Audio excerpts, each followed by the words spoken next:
Hey, this is Jason J. Lewis, Superman from Justice League Action, and you're watching SuperWonder Legacy. You're strong. I know.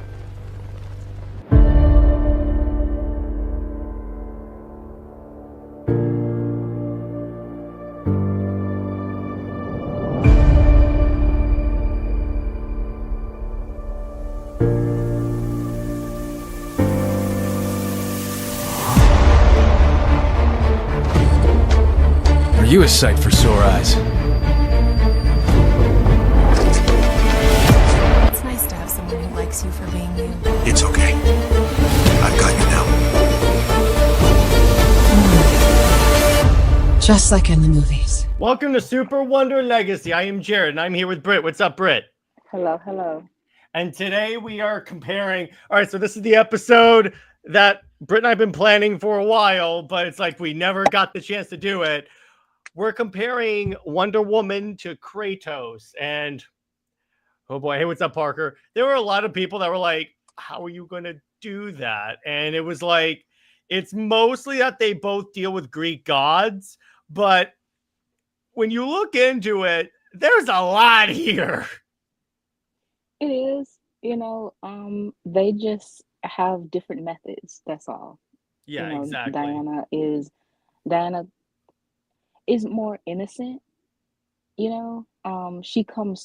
she's the answer from the tragedy, while Kratos is the tragedy. Oh, you are the tragedy. That's an understatement. As someone that spent the past week watching God of War cinematics, that is a dramatic understatement, Britt. Yeah. So here's the thing. All right. So God of War is what hey, what's up, NJ? God of War is like what everyone says a Wonder Woman game should be in terms of like scale and epicness and like involving the gods and such. And I'm like, yeah, actually that does actually work. And it's like the fact that up until recently they were both the child of Zeus, so that's even more interesting. But it's like the way that they're both screwed over by the Greek gods so much. I mean, the gods like to screw over anyone as long as they come out on top. But Exactly. I mean, you have to bow to them, even bow to each other, really, and also a little bit of Blood of Zeus, Yep. how we saw it was basically a soap opera with them all. Yep, pretty much. So then, let's start with this. We're going to go over the history of the God of War franchise and talk about it. So here's the thing. For like the longest time, this was seen as like the mindless, just beat crap up franchise because it was like you just show. It's like there was a sex mini game in this game, Britt. Really? I mean, I wouldn't say that it's mindless like violence because it's telling a story and it's like I said, that's true. That's true. So I mean, if you're looking at it in that shallow way, I really can't see how you can look at it as that way because from the start, it tells you, okay, this is a man coming for, vengeance. And, he's not just fighting just to be a brute. So I have no idea how anyone could think that this game is just mindless fighting. Mindless fighting is Mortal Kombat. Well, remember, Brett, in the video game industry, a lot of the journalists are known for making really BS takes and stuff. It's like obviously you and I know there's more to it, but like these are the same people that when reviewing Suicide Squad Kill the Justice League, they were complaining that the Flash was too fast. What? I kid you not. That was one of their complaints. The Flash is too fast. I'm like, he's the Flash. All right. Trust me, game journalists are not exactly respected that much. They're about as respected as comic book journalists. That should tell you something. Oh well, that's deep in the cesspool there. Yeah, exactly. So, and actually, NJ, a few of the goddesses also screwed over Diana. We'll talk about that, but it's not like all the goddesses are like, it's all puppies and rainbows. But with this, the thing that this game series does so well is spectacle and scale. Like this is why I think that that people would love like Sony that would want Santa Monica Studio to do a God of War game, a Wonder Woman game, because it's like they 100% get like mythology, and they get like that big scale that you would want for like a character with the powers of Wonder Woman per se. Exactly. This honestly is the template.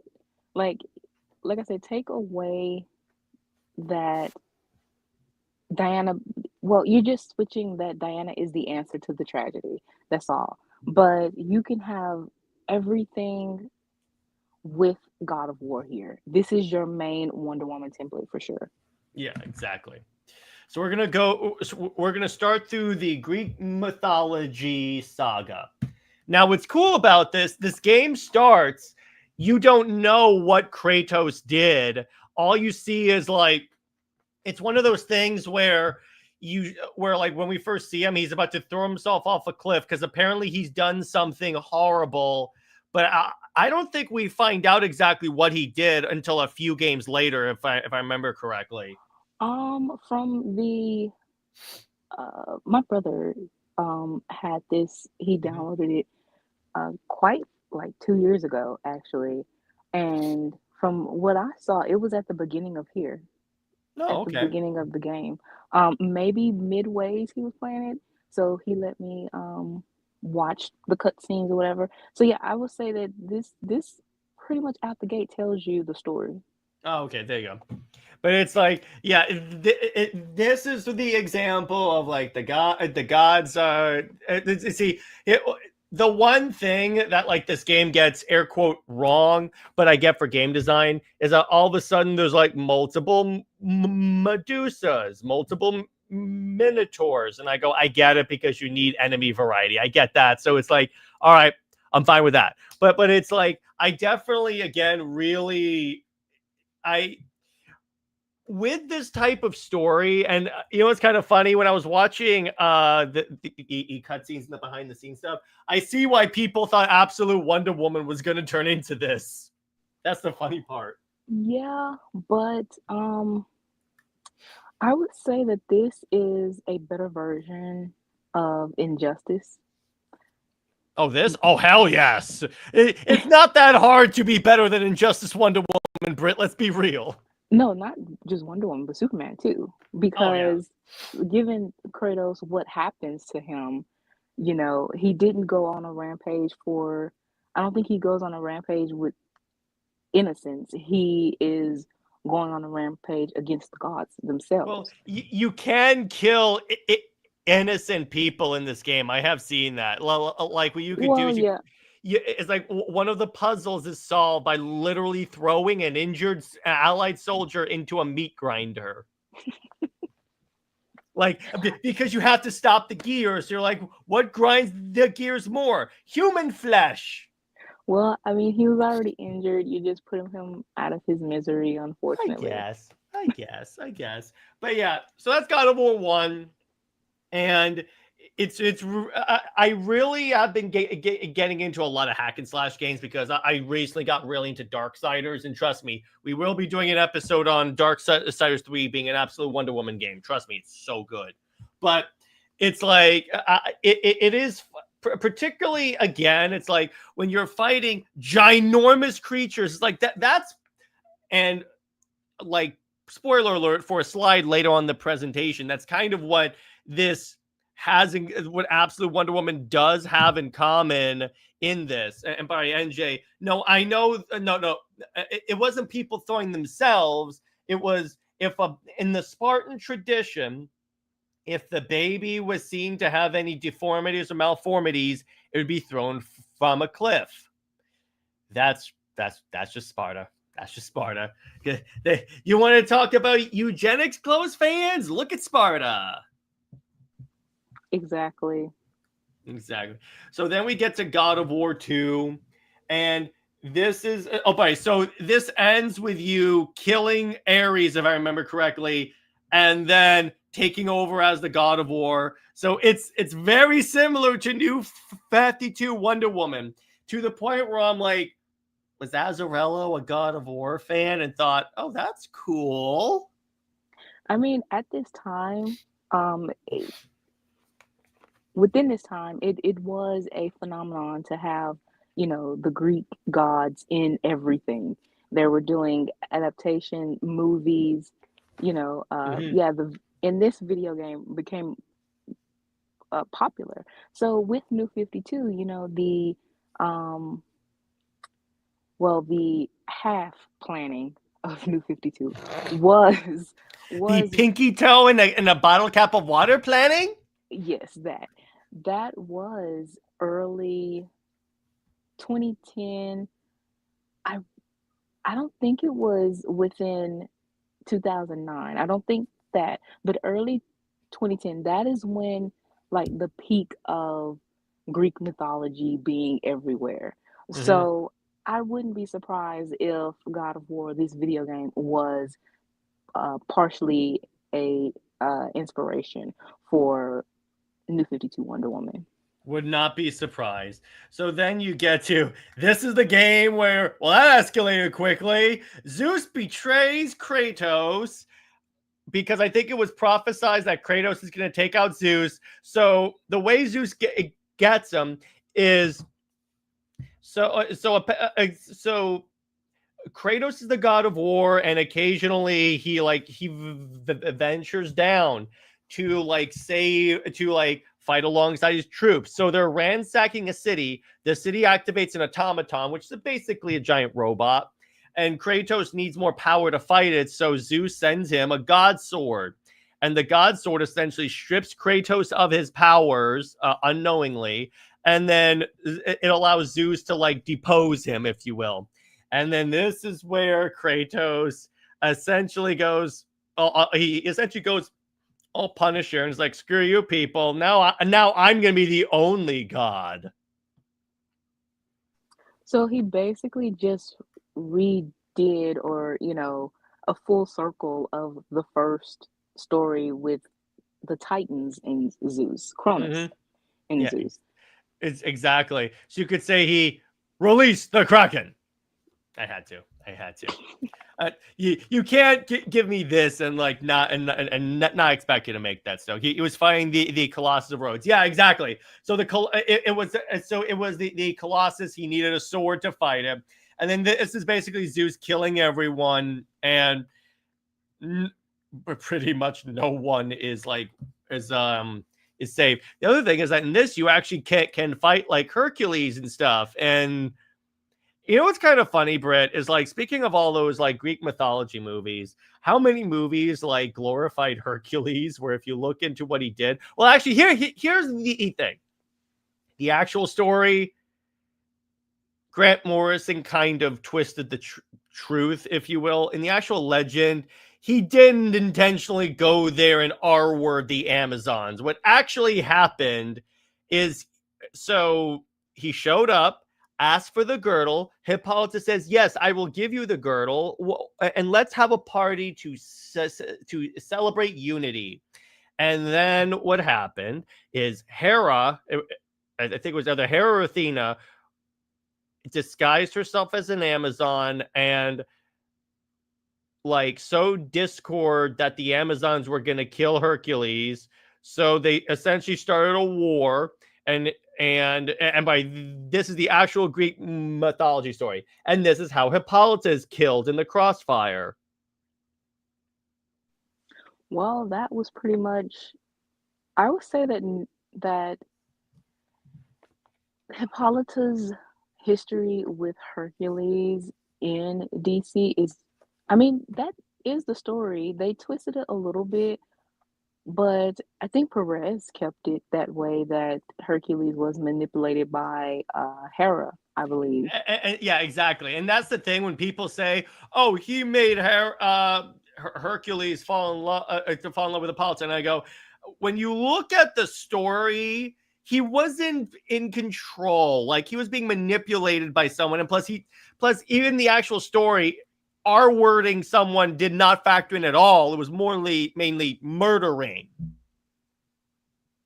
I mean, I guess because the artwork and they so much as imply it though that Yeah. the Amazons were still assaulted in some way. They were subjugated. So I'll give you that. So then we get to the God of War Betrayal, which I had no idea there was a mobile game for God of War. Well, here's the thing. Back then, there were mobile games for literally everything. Everything, yes. So, any movie that was coming out, there's a mobile game for it. I mean, they had to get money somewhere. That is true. That is definitely true. So I'm going to skip this because it's not that much story. So you get to Chains of Olympus, which this is essentially showing him in service of the gods. And I believe, isn't this where it's established that his swords, the blades of chaos, are literally bonded to his arms with chains? Really? Yeah, Wow. That's what those chains are. Essentially, what it is, if I remember correctly, is essentially when he pledged himself to Ares, they wrapped the chains in there, and they would only be released once he fulfilled his oath to the gods. Oh, I mean, that's kind of hard because why would you want them? I mean, if they are long chains, I guess he can, because I've seen some of the playthrough, and it looks like they are on his back. So how are they? They can be. I definitely think they're like long chains, because even when like he throws them in like some arc attack, it looks like a blade circle. So it's kind of that. So but they're just yeah, on his arms and then attached to his back. That is. Mm-hmm. I don't know how you can function with that, but okay, it's just a video game. Yeah, it's a video game, Britt. It's a video game. But and with this one, it's the end of the Greek god saga, and this is the one where Kratos and the Titans invade Olympus, and Kratos kills Poseidon, Hades, Helios, Hermes, Hera, and ultimately Zeus. My God, he murdered everyone except for Athena, still. And then in doing so, he unleashes chaos in the world and destroys Greece. Oh my God. This game is like, the gods suck. Let's murder them all. You know, I thought that I didn't really like when seeing this story, I would think that he was just, well, he wasn't innocent by any means, but he became like a hero, and especially with how the second saga, which we'll get into, how they made it seem like he was this hero, with knowing what he did in the Greek, saga. It's kind of like, okay, he was like a massive villain. But wait, Britt, they actually play off on that in the Norse games, which is masterfully done. I'll describe it. It's so freaking good. So, I mean, it's not really a villain. Really what it is, it's a long revenge story. So that's really what it is. It's not necessarily like he's a straight up bad guy, because the bad guy would be like, he just goes there to like, he just goes there unprovoked. And here's the other thing with the gods. You and I both know the gods kind of had it coming. That's true. This is the Greek gods we're talking about, Britt. So right, it's like, yeah. And yes, throughout the games, he pretty much killed the entire pantheon. And yeah, NJ says, yeah, a soft spot for Aphrodite, though. Don't we all?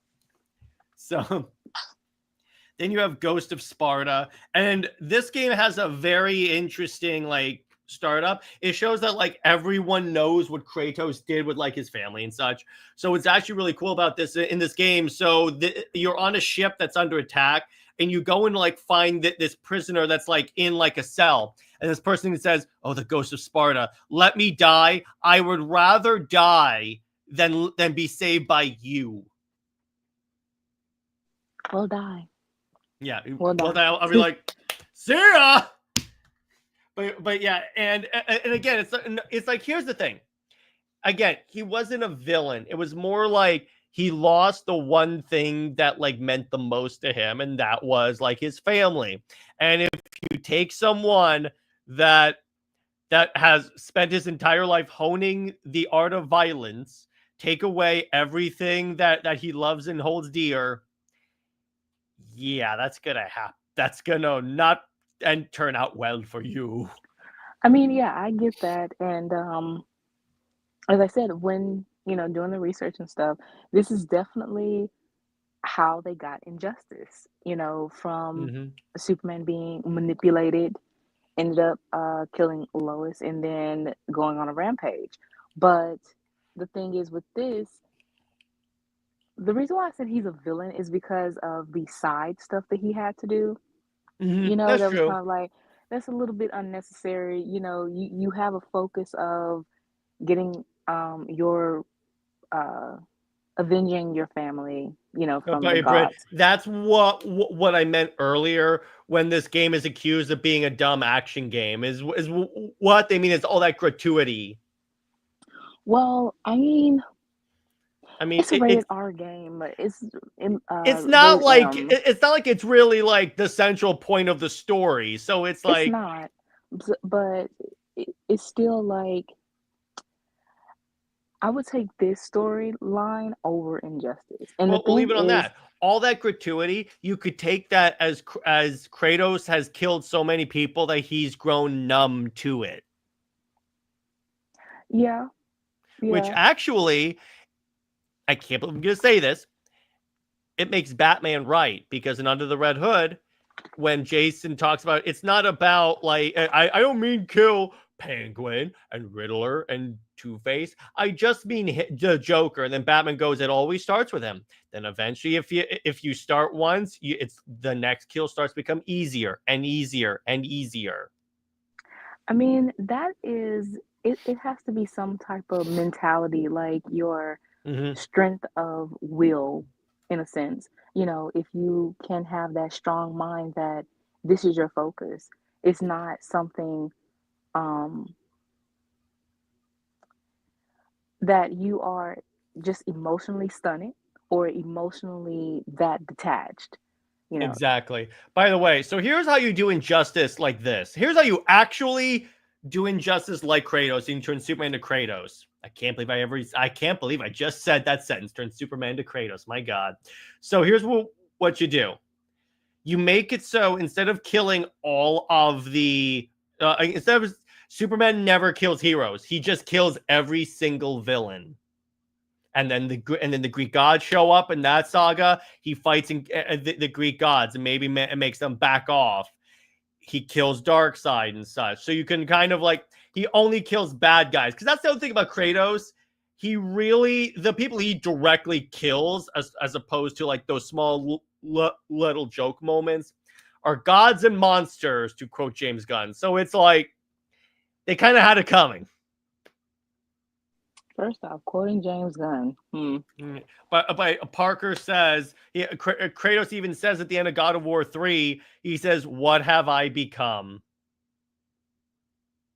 Well, at least he has a conscience. Yeah, exactly. As opposed to, here's the thing: the Injustice movie Superman had a conscience, because eventually he's like, "What have I done?" And I'm like, well, that's only because he saw Lois, though. So that does is he really have a true. conscience? That's the funny thing, Britt. It's like I love, so it's the way Britt and my like friendship works. I'll bring up, well, yeah, it does this, and then you'll go, yeah, but that's because this, and I'm like, oh, Yeah, I have to cut it to.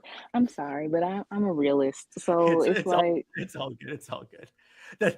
That's your charm, Britt. That's your Britt charm. In many ways, you are like Lois with that. you see, you better be glad you're like miles away. All of a sudden, I see like a big fist come out my face from like all the way from where you are. Yeah. Exactly. Yeah. So then you get God of War Ascension, which is the prequel. And by the way, that's what I mean, where he has the chains wrapped around him.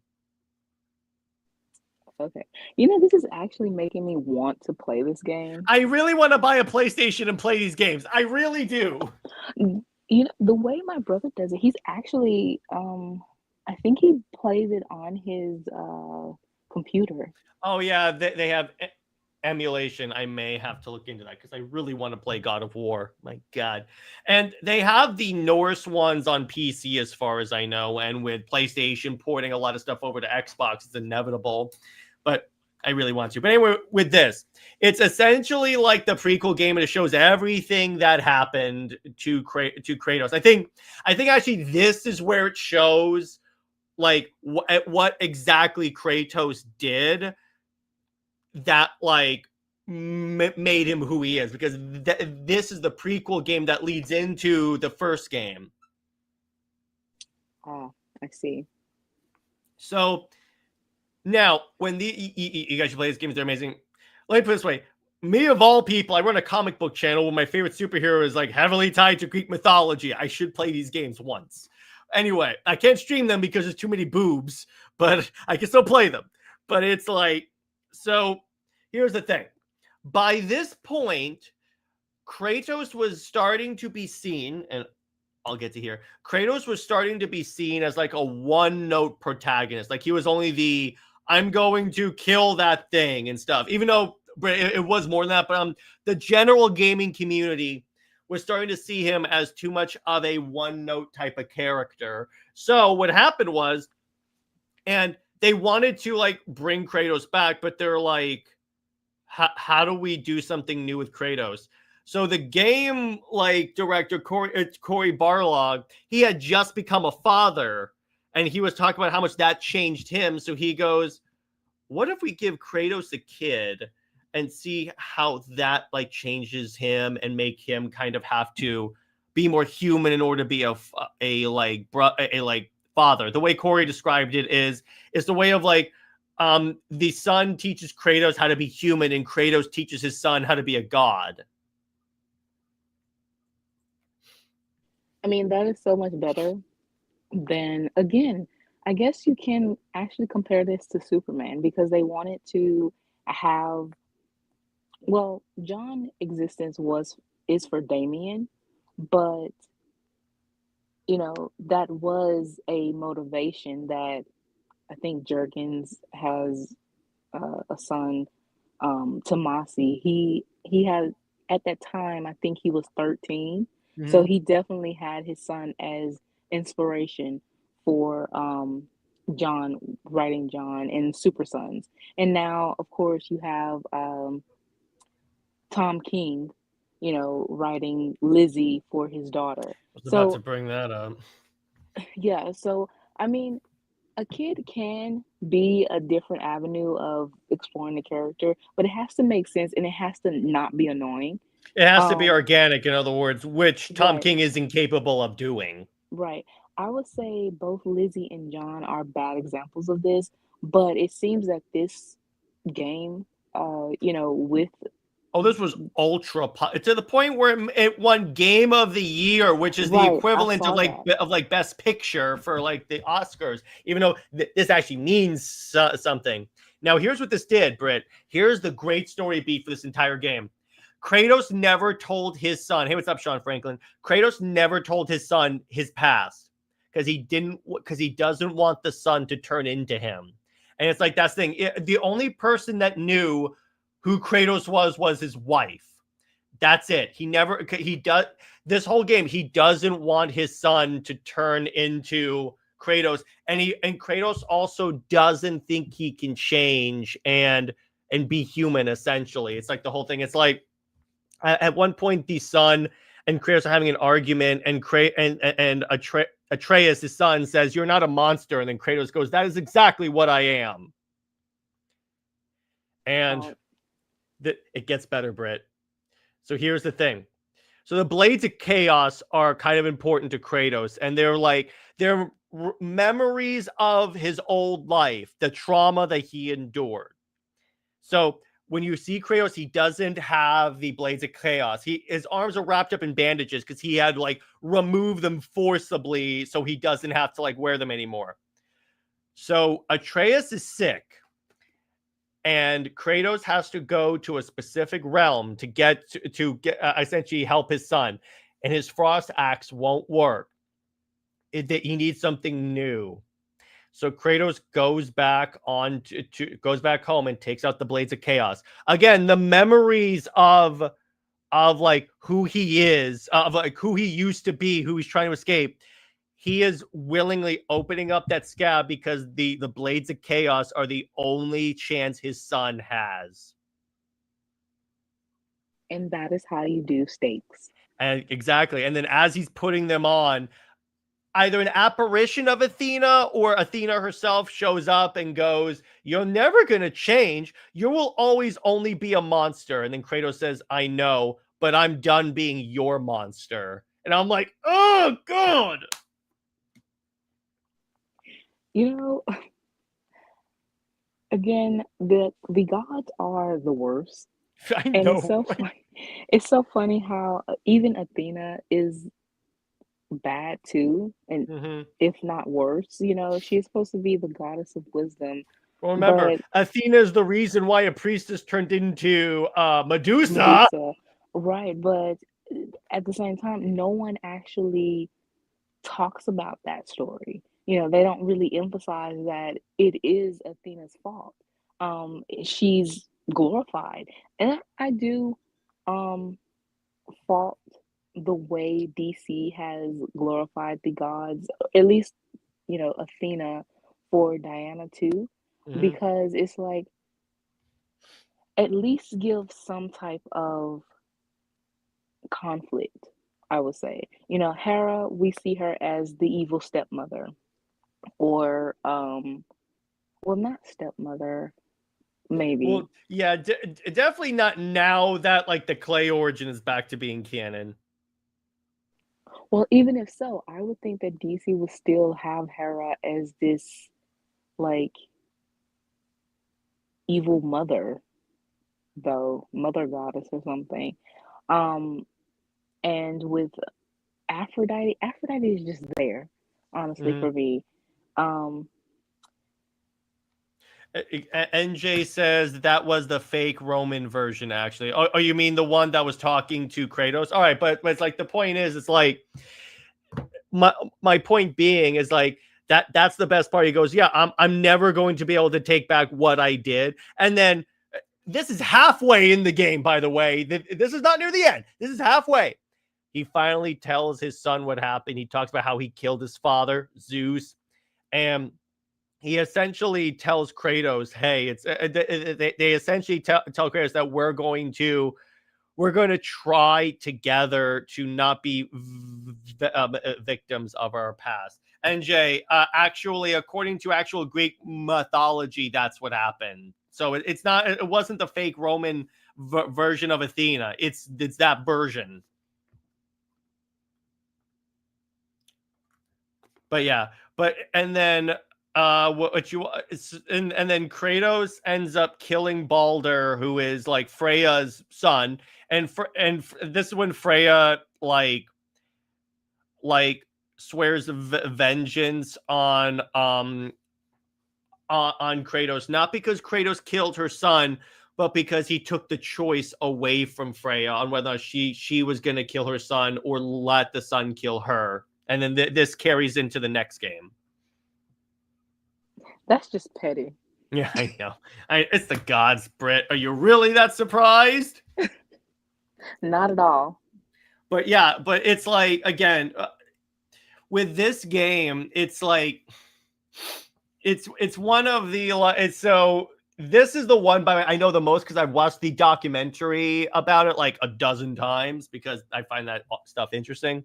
But it's like, yeah, you bring up a great point. This is how, because the kid part, as soon as people actually like saw it implemented, everyone was like, "This is so awesome," because you get to see Kratos warm up and Atreus learn who he is, which actually ends up being Loki. So that's I'm like, I thought my family history was weird. I saw an article about it that Medusa was born a Gorgon and Athena had zero influence.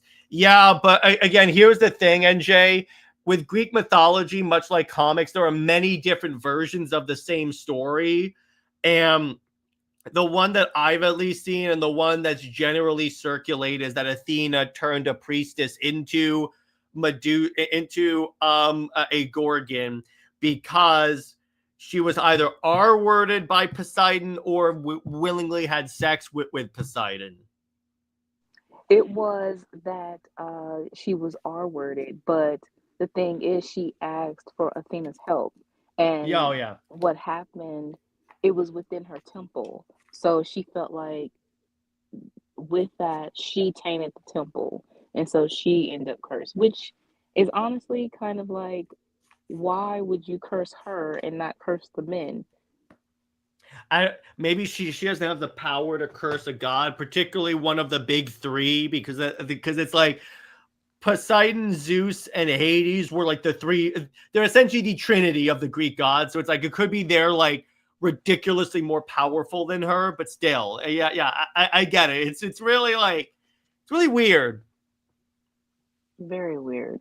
But then again, when you read more, it was like mortal women were being cursed or punished for the gods, doing whatever to them. You have Zeus with having his scroll everywhere, and is Hera is punishing the women. And it's like, how are they supposed to know when he's disguising himself, Yeah, in exactly. different. So that is another, I would say, another point that should be explored, even in Wonder Woman, that the goddesses are not girls. They will punish women before they punish the men. I don't know if they didn't have, yeah, it's true that they didn't have the power to, but it at least acknowledge it that it's a problem. They go after the women like they were the problem. Mm-hmm. Yeah, exactly. Yeah, and it's like, don't worry, Britt, that was before feminism was invented.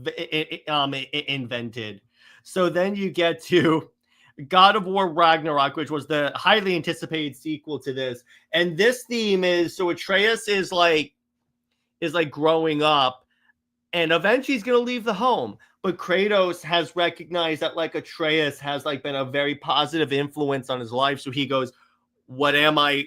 Kratos doesn't want to be alone. That's the key factor of this game. It's like he's like, will I? Essentially, the way I interpreted it is like he's like, will I go back to being like that bloodthirsty creature if Atreus leaves? So they had the wife die.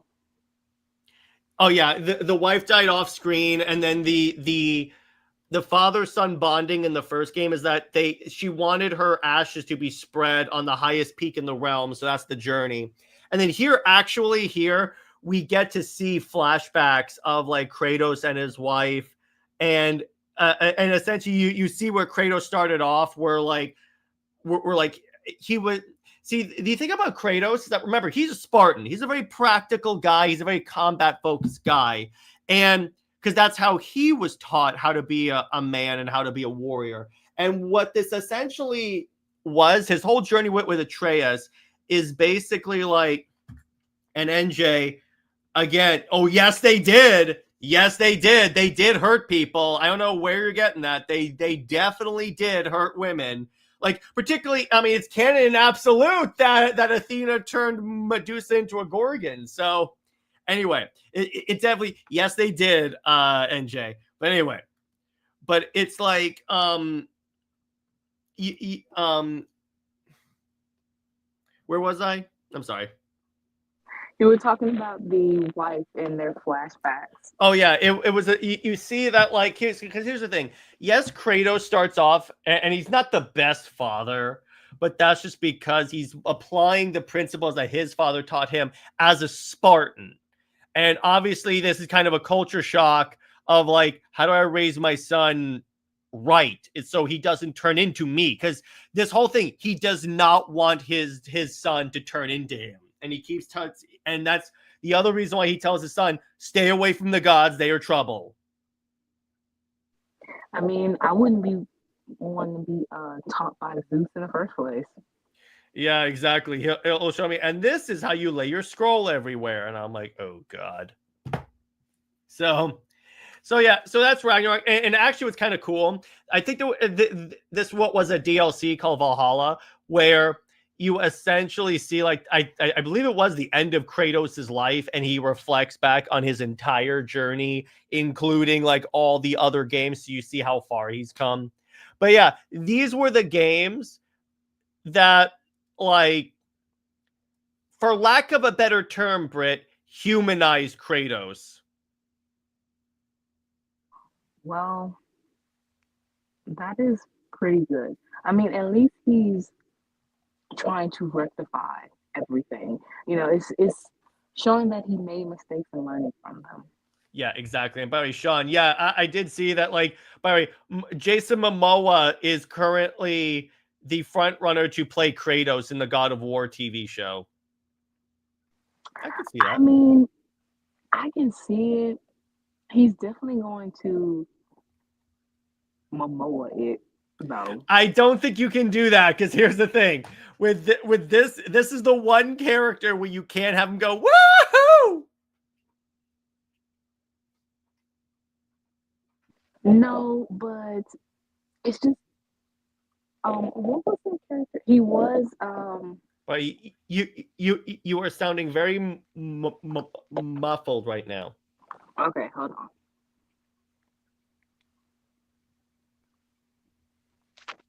I think that he was okay in Games of Thrones. Mm-hmm. Yeah, he was. So he can play the more like for lack of a better term, mature character. I think he did play a serious role. What was that character? Let me look He it did up. play the role of a father whose daughter like has medical bills, so he starts like robbing like the company that like raises her insurance premiums.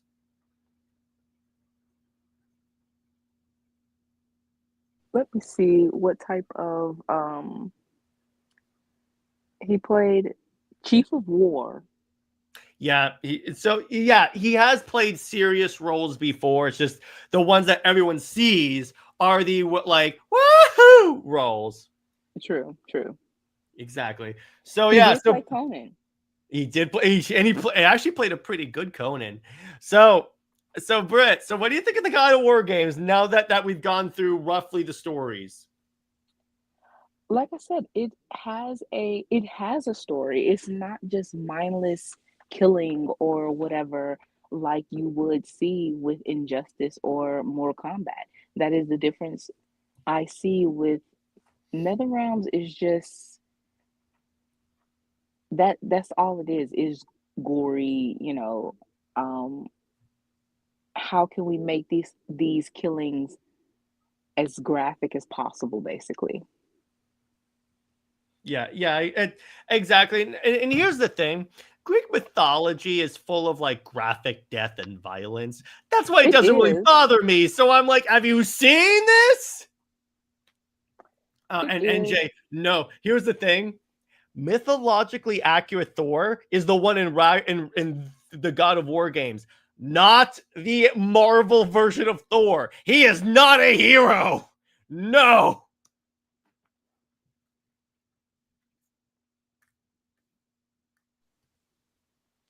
Well, yeah, they aren't, but he's morally gray.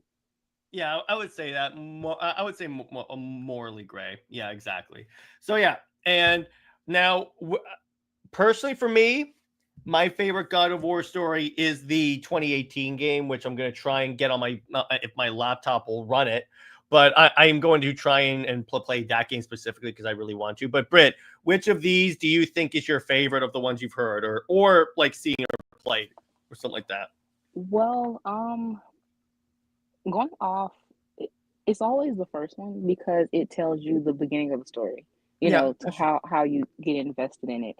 And then I would say uh the Norse, that I haven't played it, but I have seen that it gives you a different story. I think the sequels to the the Greek saga, it seems like it's a continuation, but it kind of feels repetitive a little bit. Hmm. Um, so they're just trying to get him to the level of killing all the gods. So that's whatever. I would like to see that cutscene where the cutscenes of him killing all the gods. You know, Me too. Me that's too. very interesting. But I would say that the very first game, and then the very first game of the Norse saga is Yeah, me something that I'm too. interested in. Yeah, me too. I'm definitely going to check those out. So let's talk about the core themes of God of War, and it's like, again, it's like obviously violence because it's all the themes of Greek mythology: violence, family drama, mortals, and redemption. It's everything that has to go to do with that. Except here's the thing, and it was really funny, Bray. Yeah, I think you said it earlier. This does the whole, oh, she makes him human way better than DC does. Yes, that is. That's the part that's blowing my mind right now. Well, I mean, DC is they're already in like how many discourses within this week alone? Yeah, a lot. Oh boy, yes, So yeah. so I mean they keep shooting themselves in the foot. Yeah, exactly. Yeah, but it's like, yeah, with all these. So let's start with, first we have like obviously the violence of like the gods and stuff. And again, maybe it's because the writers of the God of War series are actually good writers. Yeah, I think that's the true reason, and none of them are named Tom King. Right. Because remember, that guy didn't want any of the gods to play a role in his story. And Britt, how great is it, by the way, that when he did bring in the gods, it flopped hard? That's true. But honestly, I feel like he did that on purpose because the way he wrote them was so terrible. It was kind of Hmm. like a be careful what you wish for kind of thing. Even though it is, we want Diana's supporting cast and everything like that, and we want her world. But in order to keep her world safe, Tom King can't acknowledge it. So it's better for him to write just his, you know, uh, Steve and the demon spawn than for him to acknowledge the rest of her lore. Yeah, exactly. The other thing, how great is it that issue 25 is coming out the same week and same day as Absolute Wonder Woman? So they definitely pushed it back a week. I They wonder delayed why. it. According to Robert, they delayed it. I wonder why. And you know, it's kind of funny, Britt. What happened the last time his issues launched alongside Absolute Wonder Woman? The last time it delayed, I mean, it hit rock bottom. So Yay! So you can essentially say, and I was telling Robert this, you can essentially, okay, so you could have the crap Wonder Woman, or you could have Wonder Woman. exactly. It's not that much. It's not that bad of a choice. It's really great. I'm like, oh wow, it's. I just love how that happened. I'm like, oh God, that's great. Thank you, God, for doing this for me. But regardless, so then you get to family and tragedy, and again, by Britt, I can't believe I didn't have a slide for this. I didn't think about this. This does the son and daughter thing, like you said, way better than Tom King ever could. Because you know why? Yes. Because here's the interesting thing, Britt. Again, the reason why they went with the kid thing, it was a self-insertion by Cory Barlog. But somehow, because here's what Cory did.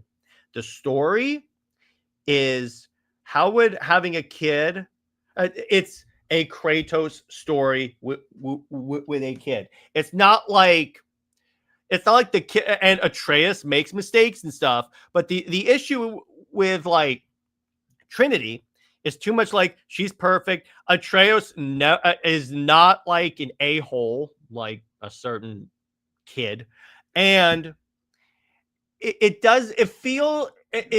organically done. That's the main thing. It's like it's too forced with Trinity as opposed to Kratos.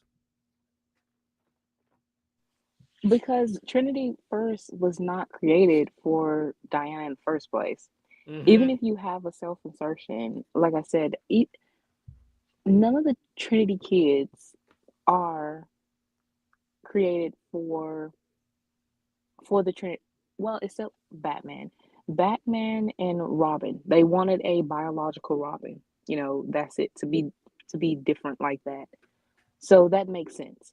But John was just created, you know, for a Damien playmate, and Lizzie was for Tom King to write his babysitting story. So that was it. But it has nothing to do with Clark and Diana, though. You know, with this story, at least he saw himself in the character, or, you know, in some way.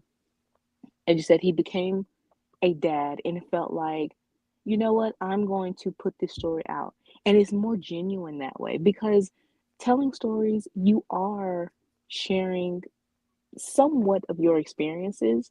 You know, some of the inspiration is from that. But again, it has to be genuine, though. You can't just live vicariously through the characters, or, you know, what Tom King is doing and trying to force his daughter to within this. But also, he takes what she says, like, because she doesn't like Steve Trevor, so he's making Wonder Woman all about Steve to make her like him, you know, in a certain Exactly. extent. And it's like, again, Corey, because here's what, again, it's well known that what King does when he writes stories is he has like a bunch of prompts in his computer and he just plugs in any character. With what they did with God of War, they literally shaped the story around Kratos. They didn't all of a sudden have Kratos act out of character. No, Kratos acts in character and then evolves as a character, because it's called a character arc. But the point is, the whole idea is shaped around the character and not the character around the story. That's how you do this right. Exactly. It just doesn't. It freaking makes me pissed with how easy it is to get this right when you have perfect examples of it being done right and you don't do it. Because DC likes to be complicated. Oh yeah, exactly. So there's this great scene in Watchmen, Britt, where Dr. Manhattan, when he flees the Watchmen universe and goes to essentially what we would find out later is the DC universe, he goes, I'm going to leave now, and I'm going to go to a universe less complicated. And I go, and you went to the DC universe? They invented complicated. That's the funny part about that. So then we get to the gameplay evolution, which in the Greek era, it was more fast paced and more like reliant on like getting high combos and such. With the Norse era, it's a little more intimate. The other thing that the Greek era had is fixed camera angles. Essentially what that is, that if you'd walk into a room, the game would automatically place the camera in a particular location, and you have to play off of where that camera is. You can't like rotate or change the camera, which I get. You can get some great cinematic shots, but personally for me, I grew up in the era where you could like rotate the camera, like in the more recent Norse era God of War games. So those are the ones that I'm like much more like in favor of, if that makes sense. Yeah. It's but besides that, again, it's like they both actually the great part about the God of War games, that even though they've gone through like a lot of evolution, they kept the spectacle and the like, I hesitate to say this, but I'm just gonna throw it out there, extreme nature of like Greek mythological combat. Like they make it bombastic and everything like that. However, it's bombastic because it should the subject matter demands bombastic. Right. That's the difference, and that's the other thing that more so Marvel, but DC also struggles with. So then you get to the cultural impact of the games. So he, in the same ways that like Master Chief from Halo is the face of like Microsoft, he is the face of the PlayStation, at least one of them. And yeah, the God of War franchise is massive, and it a lot of the elements that would like I would take like for granted in like Assassin's Creed and such were taken from God of War, particularly when you also have like Greek mythology in Assassin's Creed Odyssey, or as I call it, an actual Wonder Woman game, because you can use Amazonian armor and fight mythologies and such. And it is really cool when you see how God of War went from being story about angry dude slaying gods to kind of angry dude protecting his son. That's true. It's kind of funny when you realize, I'm like, this is a wild change. But again, it's done in such a way that it never once feels like inorganic. It all feels good. And by part Marker brings up, Kratos loved his daughter and son. In fact, in the Norse games, Kratos mentions his daughter many times. Yeah, exactly. Yeah, and it's like the tragedy, by the way, is that for those that don't know, Kratos was tricked by Ares into killing his wife and daughter. So I'm like, yeah, I see why he wanted to murder the gods. When you actually look into what they made him do, yeah, his rage is kind of justified. Kind of. No, it's definitely justified. Yeah, exactly. So now we're going to talk about the comparison, because here's the thing. Okay. It's similar. He is similar to Wonder Woman in certain aspects. Chief among them, they're both been screwed over by the gods so many times. But in many ways, Wonder Woman is essentially nice Kratos, if you will. Particularly absolute Wonder Woman. She's like calm Kratos, if you will.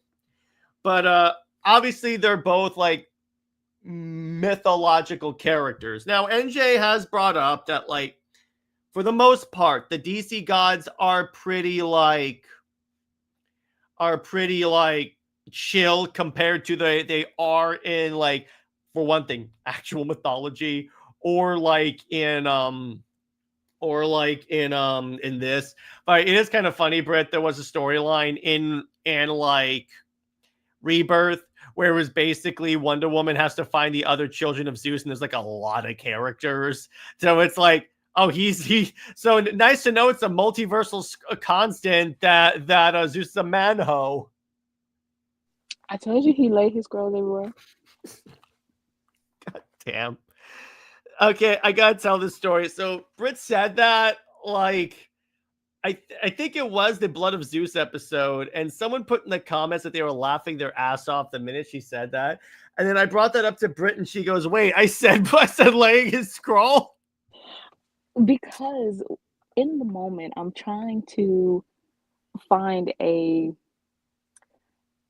better way to say certain things, because we are trying to keep this PG-13 at least. So yeah, that's the first thing that came in my mind.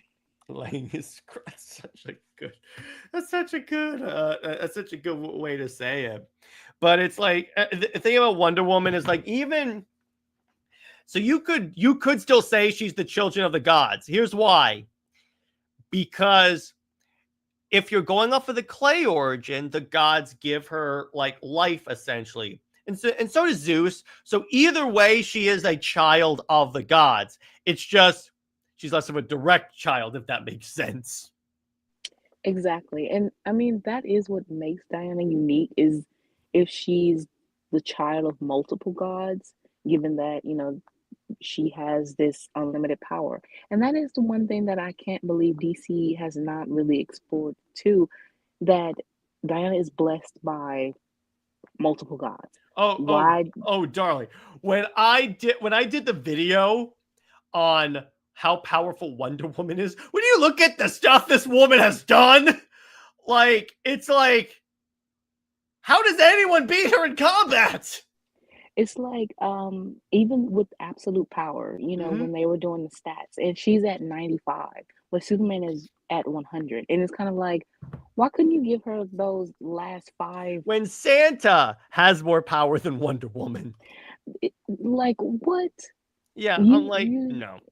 Yeah, you're definitely lying. Like DC has to humble her in some way, but honestly, I mean, if you're gonna say that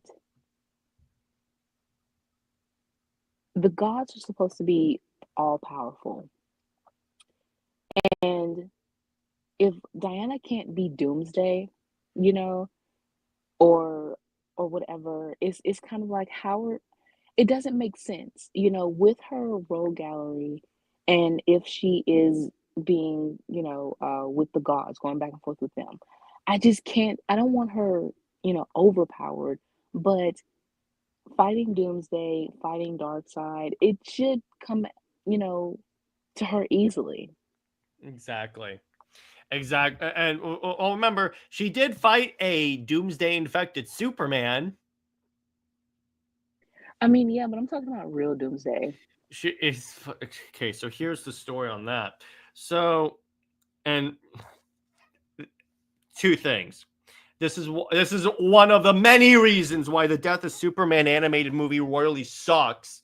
Because they try and do the Doomsday takes out the entire Justice League, and that's why Superman has to fight him.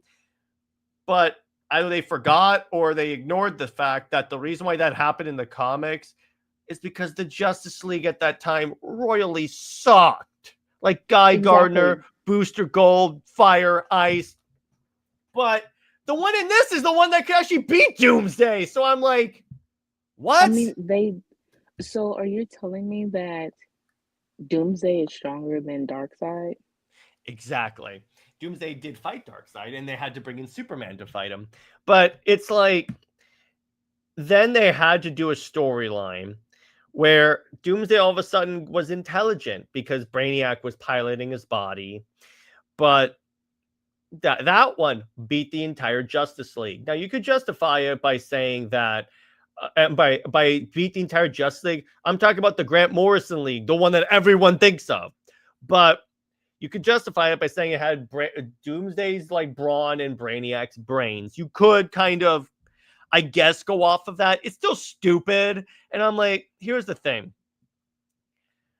In a straight up fight against the entire against the original 7 of the Justice League, like the ones we all think of when we think of the Justice League, Doomsday does not win that fight. No, it doesn't happen, right, Britt? Right. I mean, I would say that if you're going to have, you know, well, except for Batman, he could beat Batman. Well, yeah, Um, of course. What's Batman gonna do? I have a you kryptonite know, sponge. yeah, you could beat Batman. But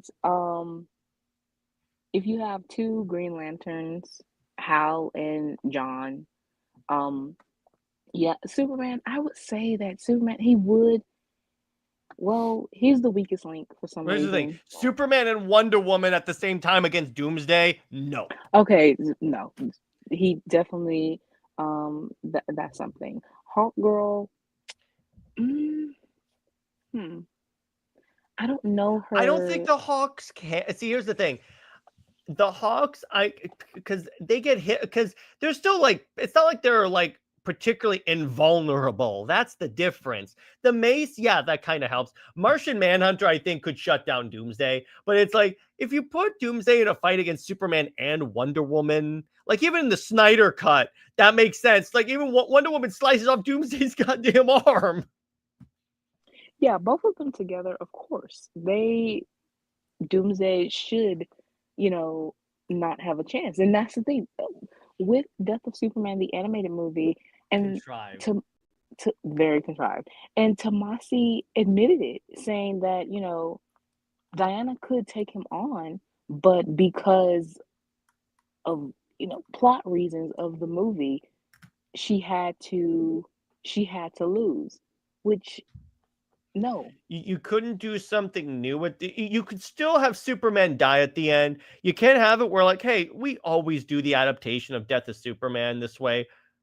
Could it be like Superman and Wonder Woman fight, and maybe Superman has to he takes the spike for Wonder Woman, like that's the punch, but again he has to take the punch for Lois because she is because apparently Tucker thought that that Lois plays such a central role in the death of Superman, and I'm like, even Robert, by the way, who is the biggest Lois Lane fan I know, is like, no, she doesn't. Well, I mean, that's what they did to the movie. They made it centered around Lois. It is kind of like, if you're going to do an adaptation, do it right. And you here's the other thing, Britt. Remember when we brought this up to Sam that they could have done like Superman Doomed? He didn't know what the story is. And again, let me put it this way. They should be aware of like current comic book stories. That's the other thing. It's like Tucker didn't know that storyline was a thing when they did the movie. So I'm like, and he didn't care though. He didn't care. That's true. But it's like, you can't just do that. But it's like, no, it's because they're stuck in that era of comics. That's why, again, I advocate that you should be constantly bringing in fresh blood that are reading the modern comics. So you can tell the same stories over and over and over again. Right. Yeah, it's really, really, really stupid at this point. But anyway, so then we get the warrior archetypes, because here's the thing.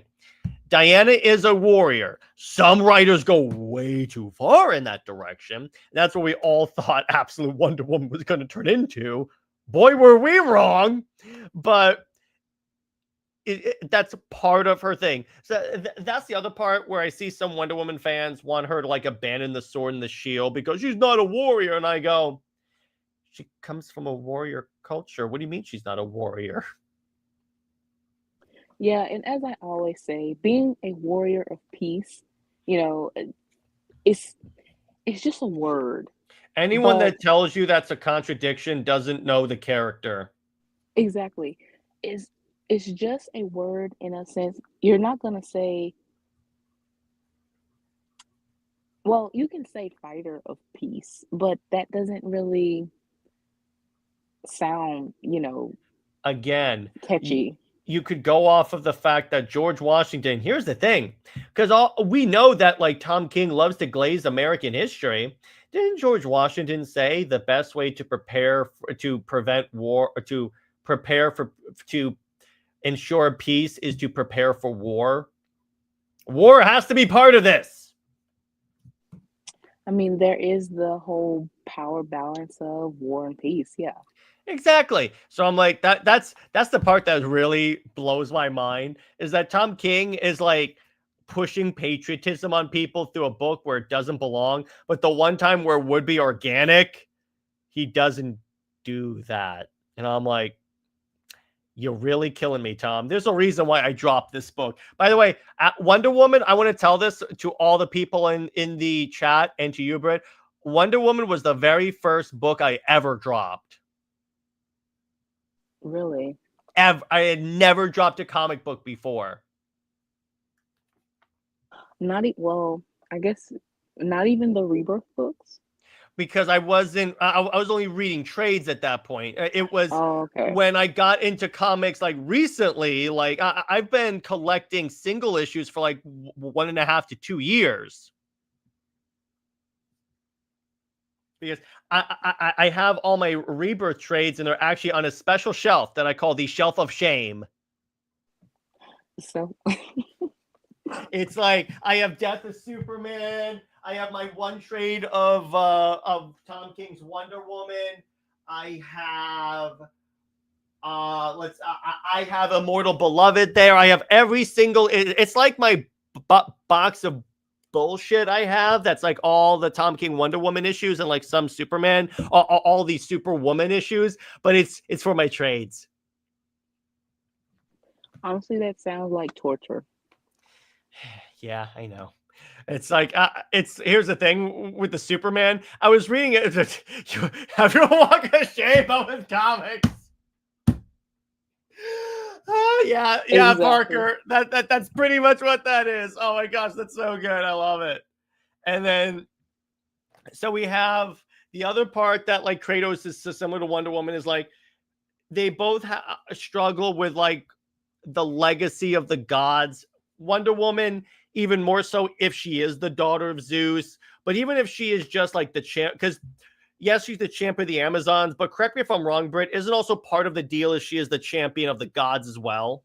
Yes, she is. Yeah, so it's like you're constantly dealing with that. So it's like, but with Kratos, while Wonder Woman is sometimes screwed over by the gods and she has to like endure it, with Kratos, being screwed over by the gods is his middle name. Right. He's flashing the middle finger like every 5 minutes, basically. Yeah, he's like, later deuces. But yeah, so but that's the other system that they really have there. It's like that's the one that like I think is most prevalent, is like they're both dealing with like the fallout of the gods being dicks. So then you have themes of rage and justice. Now, this is the interesting part. So I picked this particular panel for Wonder Woman because it's of the Legend of Wonder Woman. Well, actually, wait, hang on. Randy says you have one problem, Jared. In today's comic, Steve is the star, not Diana. Britt, do you want to tell the nice people at home what you told me about now some people prefer Steve over Diana? Oh, that when I heard the reviewer say that, it's because of course it's a male reviewer, and unfortunately Steve is a self-insertion. You know, he that's why he was created in the first place, you know, for men to read Wonder Woman. But honestly, if you go into a Wonder Woman book looking for Steve specifically, Wonder Woman is not the character for you. Mm-hmm. Yeah, exactly. Like if you, it's like they've made Steve Trevor books. Go read those. But it's like Where? they did like special Steve. I love where Brett all of a sudden out of nowhere went, where? I love that. That will always be a funny moment for the show. Oh my God, the aggression. Oh, I love that. Where? They did it was like one or two issues that were like Wonder Woman presents Steve Trevor or something like that. It was like one of those things. Yeah, well, but again, that that's but where easily Crazy Brit the garbage can. Yeah. I mean, 0 copies. Like who the hell again, who cares about Steve Trevor? By the way, so I want to tell you this. So about the ratings, see, you can just hear the hate. Oh my God, I love it. So Britt, it's like, how did AIPT review the previous issue of Trinity? Well, even they admitted that it was too much Steve. It was like, well, no shit, Sherlock. I was talking to Robert about this today, and one of the things that we said is that's one of the things that DC starts paying attention to. Because when the shills are telling you this is stupid, don't stop doing that. That's when they start pay attention. So these scenarios that I could see 3 scenarios here. And again, none of these are going to take effect until after like at least the Matriarch run. And again, this is assuming that King is still on at that point, which I still think he's off before like maybe 30 or something like that. It depends on what I think he's going to, I don't think he makes it past 40. I'm gonna make that prediction. But anyway, on this, with the next storyline, DC could tell him, okay, here's what I need you to do. Here's what, can you not have Steve Trevor focus so much? So what I think DC may do is have it where like Steve stays dead, or he can come back to life, but then he is like he is like, what's the word? They break up and are not together, or DC He in does a nursing home. nothing. What? Let him be in a nursing home. Well, here's the other thing, Britt. Here's the thing. This could be how we get King off Wonder Woman, because if he tells, because DC's going to tell him to stop that. But if he says, but Steve is kind of important to the story, I'm telling, I can't like cut him out. That's when they tell him, okay, then how about we bring on another Wonder Woman writer? If he's important, If he's, yeah. What? If you have to have Steve, let him be in a nursing home, or if So he's that DCAU important, him? that, or if he's that important, I mean, his name is on the tombstone, so he's in there. He's just He wakes up in the casket and he goes, oh crap. yeah. He dies again. He dies again because he runs out of oxygen. He's like, I didn't think this through. I should have asked them to get my body out of the dirt. Yeah, because we definitely don't want a 1984. Oh, watch. He tries to do that. That's the thing. Well, here's the thing, Britt. Here's the scary part. Belleen Ortega posted that she just drew her last issue of Trinity, and the image that she shared is obviously Diana crying on the beach. And I had a thought. This would make people riot. This is what I think the story is going to do for the last issue. He's going to come back to life. He'll be behind her, and then they'll make Trinity out of clay together. That's gonna be so lame. And If he involves Steve that much in the clay origin, oh. I mean, but she's crying, so it looks like the flashback of when he died. So I mean, if she does that, I don't know. It's at this point, Britt, can we really like? Oh, by the way, Randy brings up a good point. Absolute Wonder Woman is focused so much on Wonder Woman. That's why it's good. See, Tom King. That's how you make people like Wonder Woman. That's how you make people think Wonder Woman's important, by focusing on Wonder Woman. The thing is, no one is paying attention to Trinity's book. It's cancellation numbers or cancellation ranking. Yeah, it's like the fact that it's a mini series is why they're continuing on, because if this were an ongoing, like it was originally marketed to be, it would have been canceled easily. Right. When does it end? It ends 3 November, months. right? December. I'd say it's okay because issue 4 is the one that's coming out now, and that comes out, I think, this week. I want to say. No, it came out last week. Okay, yeah, it came out last week. So that's that one, and then 2 more after that. Okay, that's 4. And so November. 6. So November, yeah, exactly. So we'll be free of the Harpy in November. Well, that's the thing. Well, there wasn't an indication of Steve coming back in the December solicit for Wonder Woman. That's the weird part of it. And it could be that like they're not mentioning it in the solicit, and it happens in the because he doesn't like show up yet. But I don't know. We'll see. The point is, back to God of War.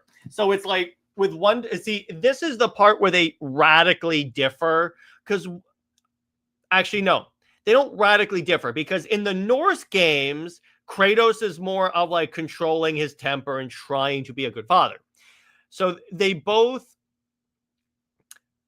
It's like while Kratos is like more of like the vengeful, destructive character, Diana is more of the. It's like that one panel that Gail Simone did that was actually really good, where she goes, "The Amazons have a saying: don't strike unless you extend a hand first." That's the only good panel. Yeah, I know it really is.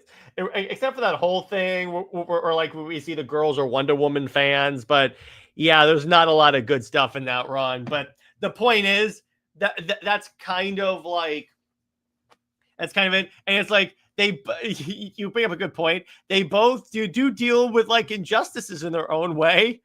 Only one's like very different and very aggressive, and that's not a problem. They both are great characters in and of their own right.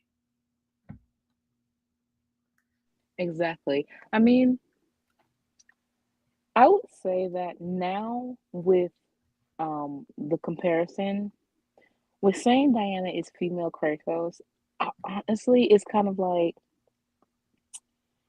it, it's an over exaggeration, but It's just because she deals with Greek gods and stuff. That's why.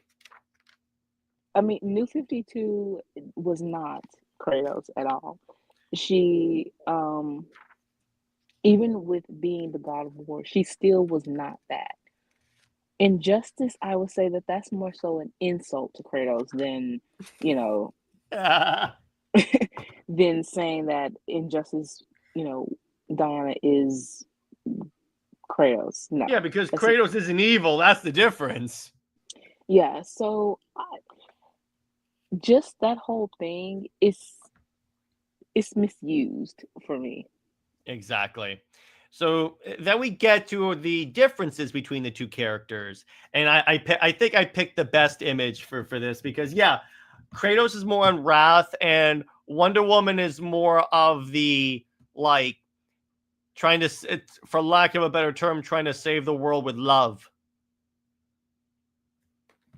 Well, if we were to, yes, I know it was just a thought or just an idea, but it was the first idea of DCEU was that Diana was going to be like this succubus goddess. She wouldn't stay like that. That's the difference. But what was her motivation for love being her, her Stevie. thing? Unfortunately. So, I mean, now that would have been, well, no, that still would have been an insult to Kratos. Honestly, that would have been worse. So the whole comparison is a insult because Kratos actually went through something to make him, yes, he was, had his own misdealings. But at the same time, what made him go over the edge was that he lost his family and the manipulation of the gods. Wait, so you're telling me, Britt, that the DC fandom on Twitter is problematic? Yeah, that's not very surprising or shocking. Say it ain't so. And Randy says, I blame Bruce Timm for that Wonder Woman is just a warrior stigma. He certainly contributed to it. Yeah, because I honestly,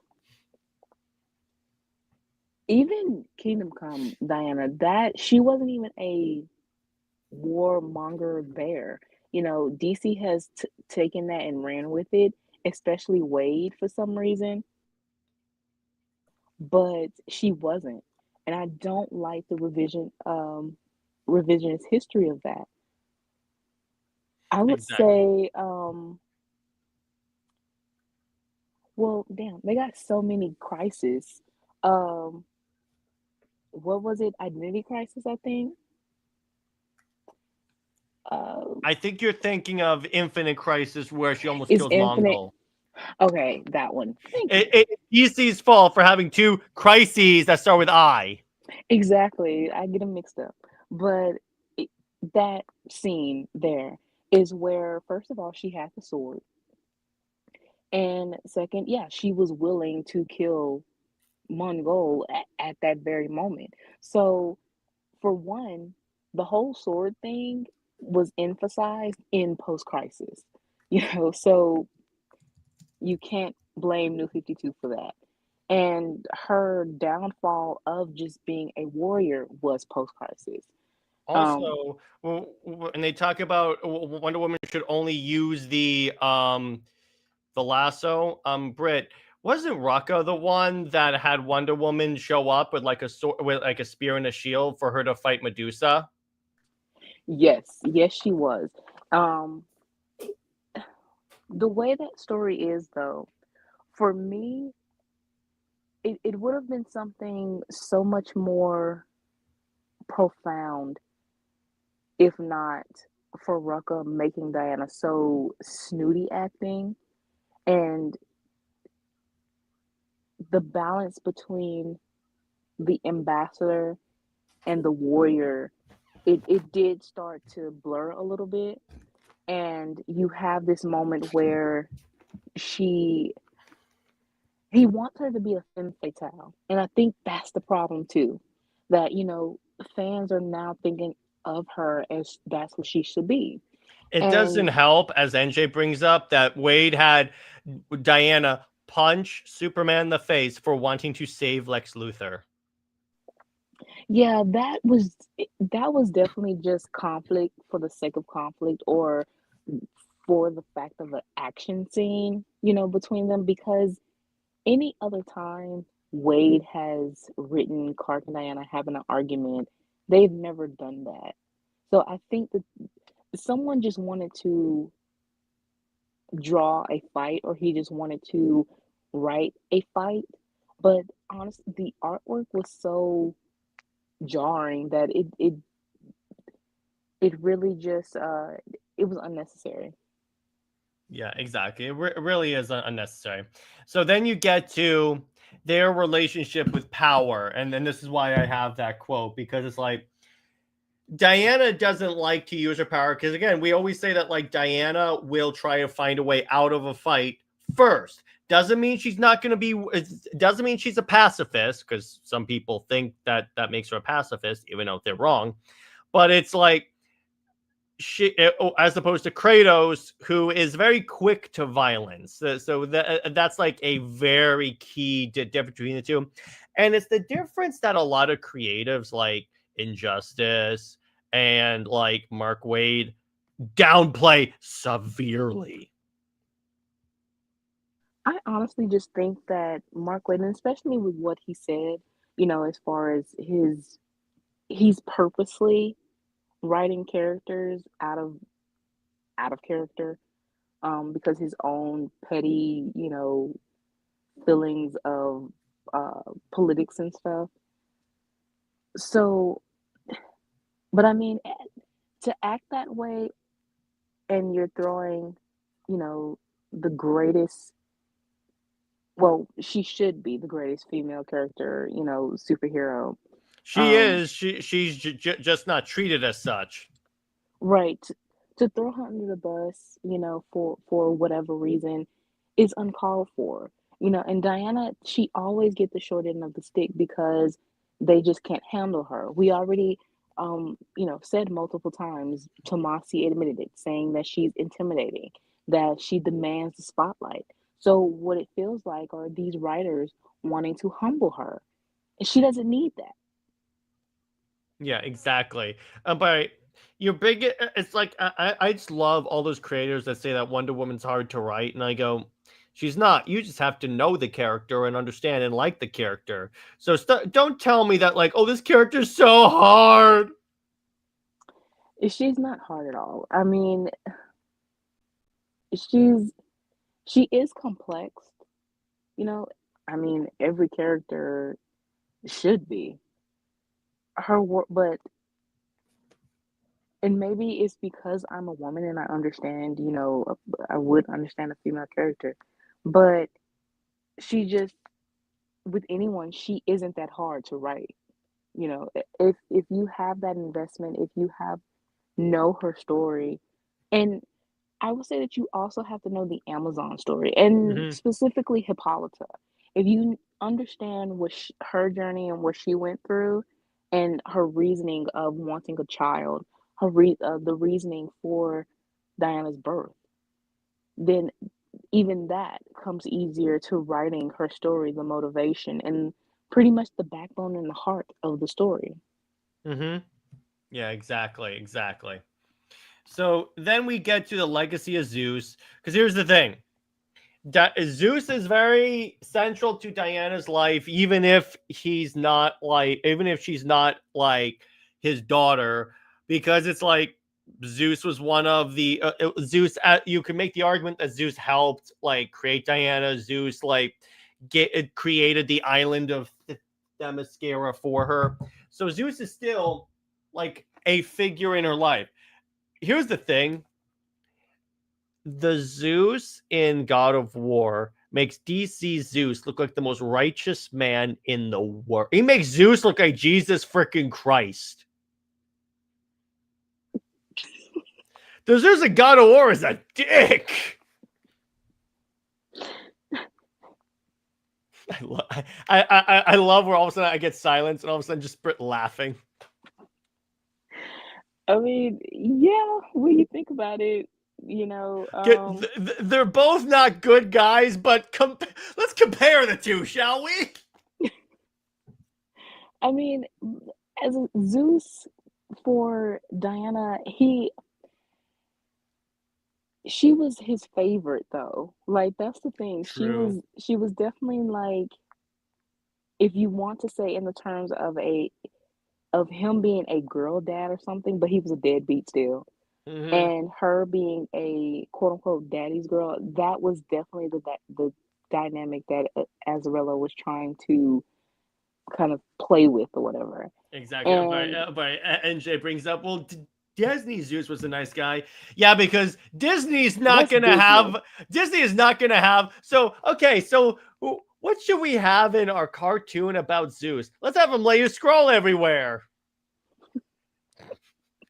I would love to be a fly on the wall and see if someone brought that up. Okay, so how do we Disney-fy Zeus? Because he's very hard to Disney-fy. I mean, you honestly are making him more like Santa Claus in a sense. You're just like, that's how you Disney-fy Zeus.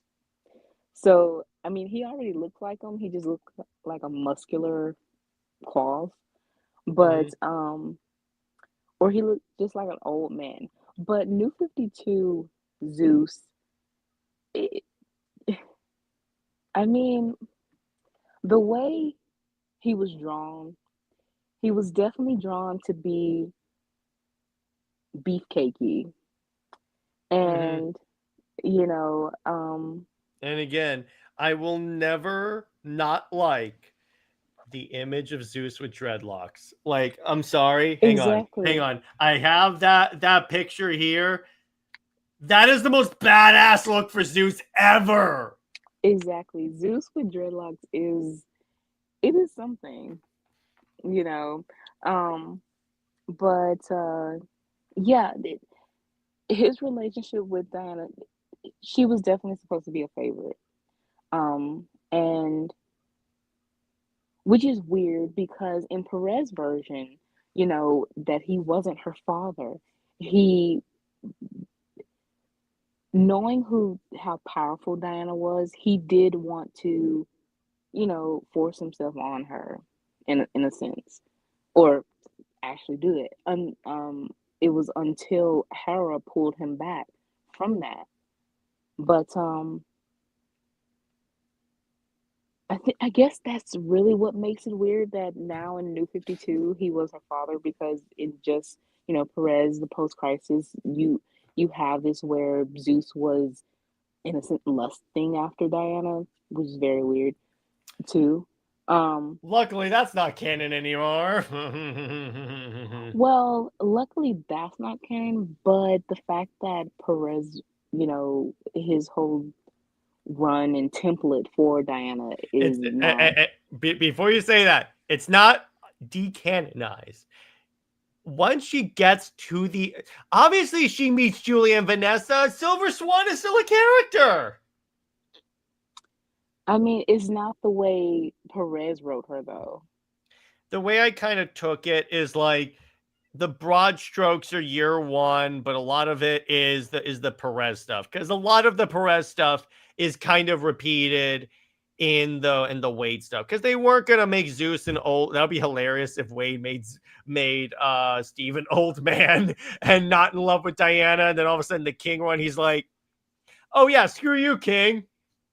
I mean, that would have been better.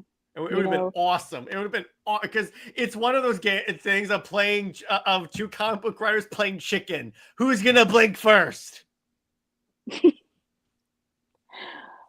Yeah. Well, Tom King's gonna cheat though, Yeah, he definitely will. They'll be having a staring contest, and then King will just clap. Anyway, so then we get gender and symbolism, because it's like, I would argue at first he gets into the, I need to like embrace like being a air quote man, which is like violence and sex. When you get to the Norse mythology games, he's a little bit more of like the positive example, particularly with the influence of his son, in my opinion, at least. Yeah, that is, I mean, they wanted to make he actually have character development in his old age of being a father. So, but originally he was this hyper masculine type character.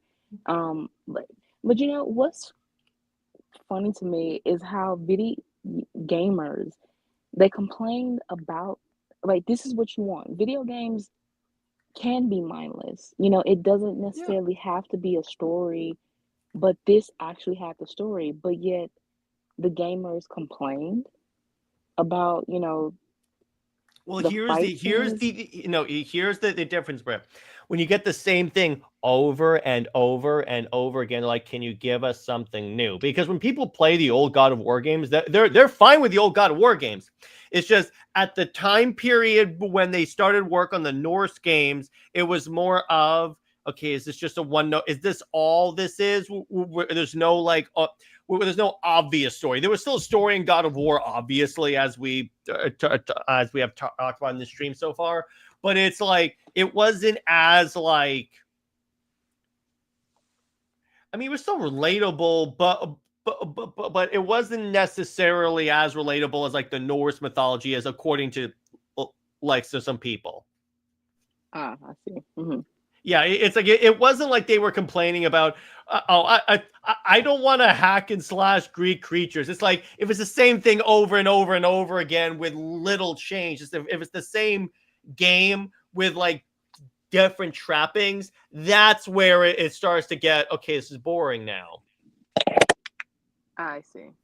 Yes, but it's like but in Wonder Woman, when you think about it, she has like she's actually, when you think about it, she's a fusion of the masculine and the feminine. The masculine is that she will throw down and do battle, but it's the feminine of like, she tempers that with like her more like, I guess, peace loving side, if you will. Exactly. I mean, that is why she was created. The quote from Marston said as such, that she's supposed to have all the, feminine qualities as a woman, but she has the physical strength, and as Superman, that is who she is supposed to be. She is supposed to be that counterpart, but she also fights against equality. Fights against inequality and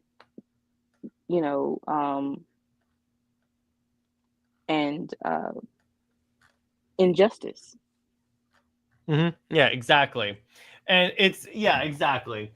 And it's like that's the point there. And that's the thing about Wonder Woman. And you can attribute that, actually, Britt, what's kind of interesting? That makes all the more sense with the clay origin, because it's like, she's made with the clay of the earth, and both men and women are of the earth. That is very poetic. Yeah, so I just put that together when you said that. It's like, obviously Diana is a woman, but it's like she takes like some qualities from both. And it's like, even male gods contributed to bringing life to her, like Hermes and such.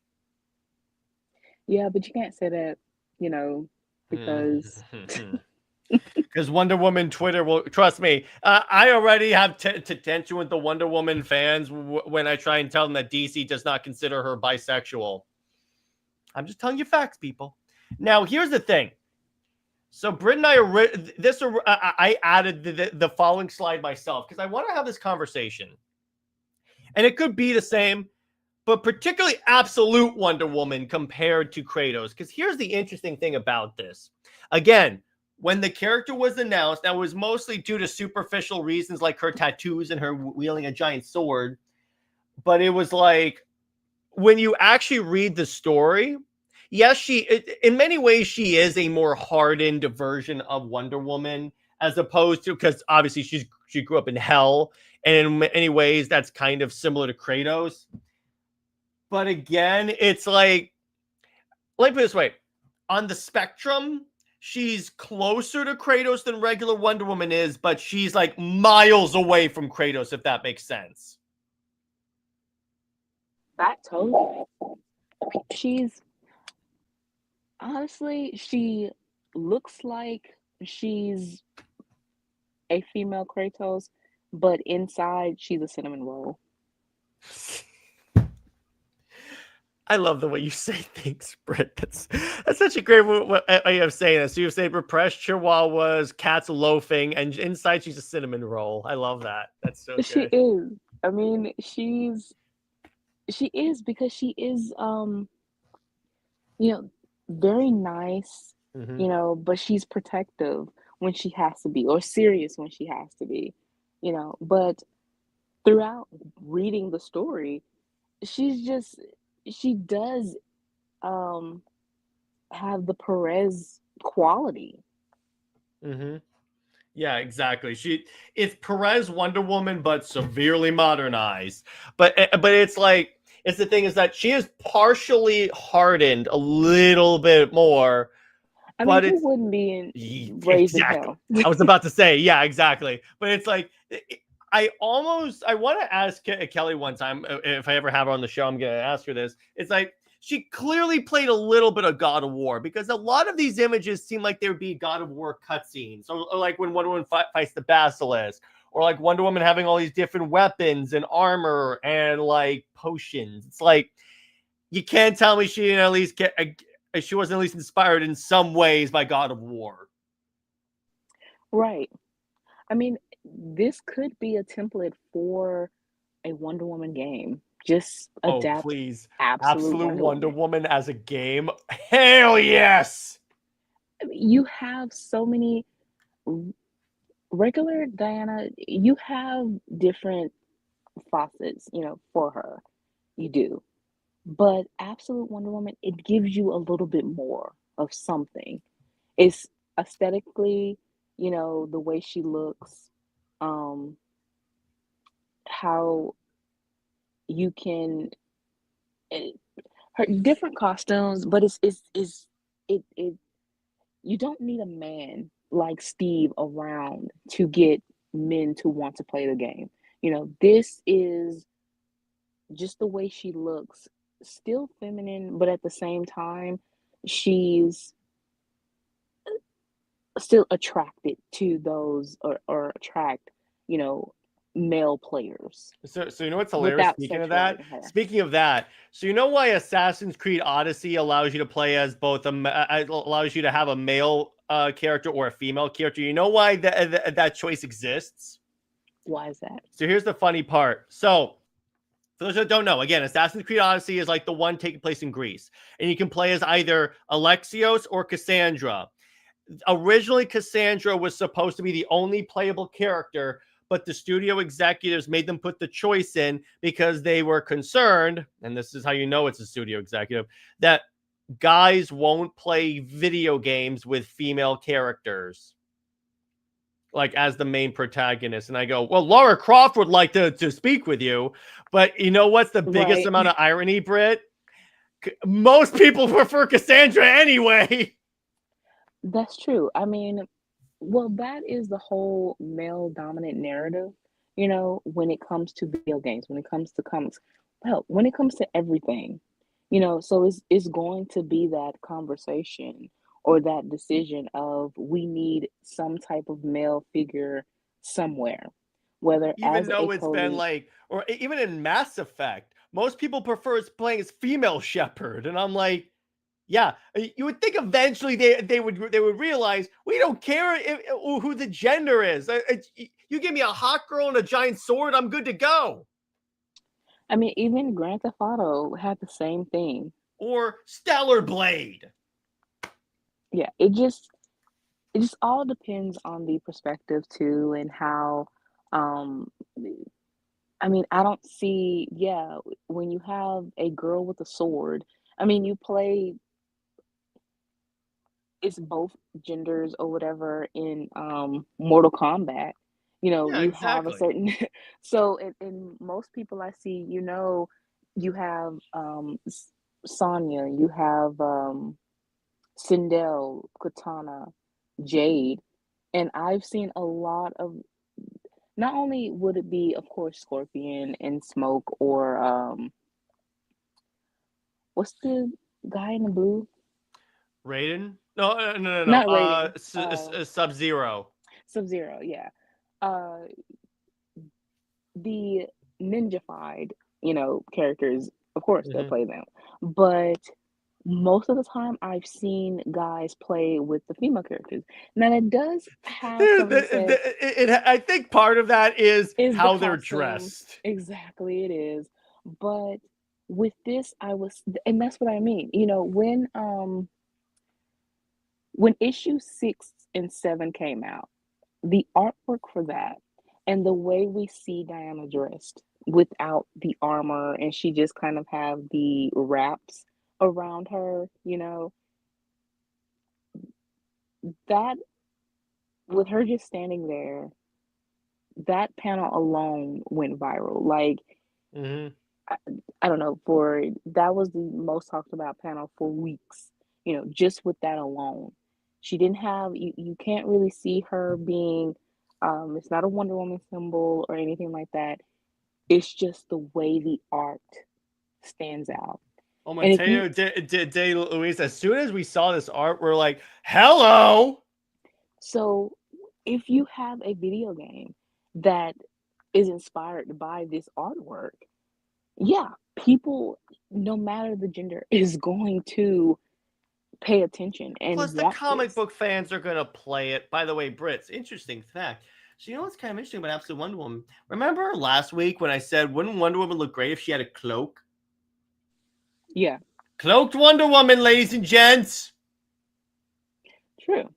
Right. Particularly with the fur. I don't want just a cape. I think what Diana should have like the Game of Thrones fur on the shoulders of the cloak, because that just looks badass. I mean, she can be a fashion icon with that. And because even though she doesn't get hot, having her with a furry cloak in 100-degree weather, Jared, come on now. It's a statement. It's a statement. 100 degrees in fur. She doesn't get hot. So, but she's All the superheroes were spandex, lady. I mean, she's supposed to, but fur. That's a little bit too much. What difference that does it make if she doesn't feel the heat? It could be a statement like, I don't care about the heat. I mean, if she is supposed to be inspiration and a fan go Okay, out and fine. She can put it in her bag of holding when she's in the heat. She can carry around a thermometer and go, 80 degrees. This isn't cloak weather. I mean, because some fans are a little, Stupid. well, I wasn't gonna say that, but they want to live vicariously through the character, so you have to be practical. It's at some point. Yeah, exactly. But Randy says, I like the Wonder Woman outfit in the For Tomorrow storyline the best. Yeah, that one has a cape in there. I do like that a lot. And DC Life says, I think it's more of a statement that she doesn't need all the armor and cape because involved. Yeah, I know she doesn't need it. It just looks cool. So I felt that was kind of cool. So end goals. While Kratos is like the vengeful character, again, it's like, see, here's the thing. I was always like, from the surface level God of War fan. I still am. I haven't played the games yet because I don't have a PlayStation. I need one. But it's like when I watch the cutscenes, particularly for the for the first Norse game, I'm like, he's an actual character? Wow. Who would have thought? I mean, as many characters as we thought should be characters is now very shallow. Yeah, that is a surprise. Yeah, exactly. And of course, like Diana seeks peace and stuff. So it's like, yeah, that's the thing. They are very similar, but they're also very like they are very like by the way, and Kal-El summarizes it perfectly. So basically, Wonder Woman and Kratos' personality is similar to like Superman is the full of hope archetype, and Kratos is the Batman full of vengeance. That's actually a great way to summarize it. Yeah, Now, that is. now, Britt, we talked about a Wonder Woman game. Let's talk about a Wonder Woman God of War style game. Because, bye. So that'll be later. We're almost there. But now, Britt, explain to me what's the problem with trying to turn Wonder Woman into Kratos? All right, so we can speed through this because we basically talked about it already. So it's basically what that is, knowing that if you have her as Zeus's daughter, then you are taking away her uniqueness of her birth. And basically like that image, thinking of her as some bloodthirsty warrior woman who, thrills at war. But I that's the love how thing. many people freaked out when James Gunn posted that image. I mean, he was definitely trolling because having Wonder Woman like this is a no-no. Like, not mainstream Diana. And the thing is, with this image, out of context, well, in context, she was having nightmares of being God of War. Like, she didn't want to be the goddess of war because she knew she didn't want to be corrupted by it. She wanted to remain being, of peace. What Sewell laid down was that she wanted to understand war to either make it, the absolute last resort or completely end it. So that is, if you're going to have Diana as the goddess of war or anything like that, you need to have it established that Diana does not want that title, though. She does not enjoy battle in that sense.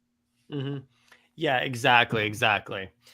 So then we get to it's also like the erasure of the feminist symbolism when you're trying to. It's many ways very problematic if you want to turn Diana into the hyperly masculine and violent stereotype. Plus, it also turns the DC's version of the Amazons from peaceful people into insanely violent people. Exactly. I mean, even if you do want the whole realism of the Amazons, that is still not what you want to have. As much as we like, New 52 Wonder Woman and Azaralla's run, it was very unique and it was creative. I mean, I guess the creativeness went for the art, really. But the Amazons, that really took you out the story. Because, yeah, it was sort of like a revenge type thing with them. Was that, yeah, they went through everything of being slaves, of being abused, and everything like that. But they didn't have to turn into the very thing that they feared or that they were fighting against. Yeah, it would have been a poetic thing, a tragedy in that sense, and they needed Diana to redeem them. And I think that that's what the story Azarilla was trying to tell, but it still was a little bit too much. So, with the Amazons, you can have a group of Amazons do that, but the whole island, no. So it's a tightrope with Diana and her image and trying to balance DC's Wonder Woman, and the Amazon mythology and the gods versus um, the quote unquote real mythology that we've even went over of how the Amazons they did go out and go have these uh, meat, for reproduction. They did kill people. They were kind of ruthless. But again, DC's Amazons really shouldn't be that ruthless. Yeah, exactly. So then you get to now we're going to talk about the game because here's the thing: when they announced that they were making a game, that's what everyone thought of as God of War. I mean, the way that the first trailer, well, teaser trailer, it Mm-hmm. it it invoked that, but at the same time, it definitely felt like Wonder Woman. And you see some of the artwork for it, for the game and the concept art. I mean, and yeah, it gave you the vibe of God of War, in the way that yeah, a battle will happen on Themyscira. Of course, the gods will probably be the antagonists, So yeah, it was there. Okay. Yeah, exactly. So it's like, but it's like it's even funnier when you realize that that cutscene trailer thing, Britt, is literally all they had done for the game for years. Yeah, that's terrible. That's why the game was canceled because like they didn't get enough work done. Then they would have had to restart everything, and then W was probably like, "We're never going to be able to profit from this." Which was kind of crazy because I mean, I think I saw one person that was supposedly working on the game, and it was like, "Oh, we're doing this and we're doing that." And then you have Gail Simone, who I think she was a consultant too, and how she helped with the story. So, you have this where they were talking about it as if it was um at least halfway done, and Well, that they it could were be the story and stuff was done, but and like maybe they were making a few assets, but they didn't even have a working build as far as I know. wow. And to say that the game would have been this year, 2025 or 2026, That's that the sad part. yeah. I kind of want to play this, but anyway. So then we get to let's go to the relationship. Like, actually, you know what, Britt? Tell us about our proposed game.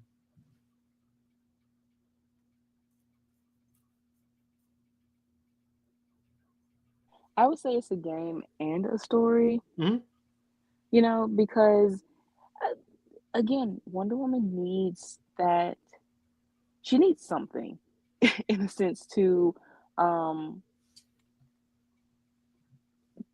to make her seem, I guess, to have that balance, as I said, with the gods and her own lore with the Amazons, and just have something different and a little bit more that even um homages Perez as well.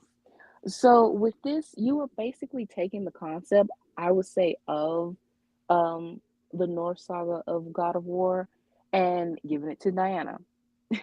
So you would have her with a companion, I would say, and I think I would say Vanessa could go with this, because and this builds her up instead of having her go through the Silver Swan, or maybe she does go through the Silver Swan um, story arc, but You could do that and have her become an ally or something like that. an ally, but I want her to officially become a Wonder Girl. You can and have the Silver Swan outfit, like here, like be redone and repainted, and like maybe give her like actual angel wings. Like she is blessed by the gods with actual angel wings instead of like the metal wings of pain. Right. I don't like that. I definitely prefer again, I prefer Perez design over anything because the one that they have for Rebirth when she has uh, the shaved head, side head or whatever, Yeah. just that whole thing is no. Or you can have just a regular mortal woman or man child that she's trying, Diana is trying to protect. Like I said, I prefer Vanessa to be her companion, but just if you have to do that. Um, and it would be, I would say that the child is kind of like a because Diana rebelled against the gods, they essentially created another Diana in a Mm-hmm. sense. But again, it's another fail, quote unquote, because this child is protected by maybe its mother or its own father. And Diana understands that she is not going to let this child be a puppet for the gods. Um, Exactly. and you also have Clark as supporting instead of Steve. You know, just if you want to play with the idea of he's not a god, but he's not mortal, and have, of course, Jared's favorite scene at some point of Apollo versus Clark. Yes.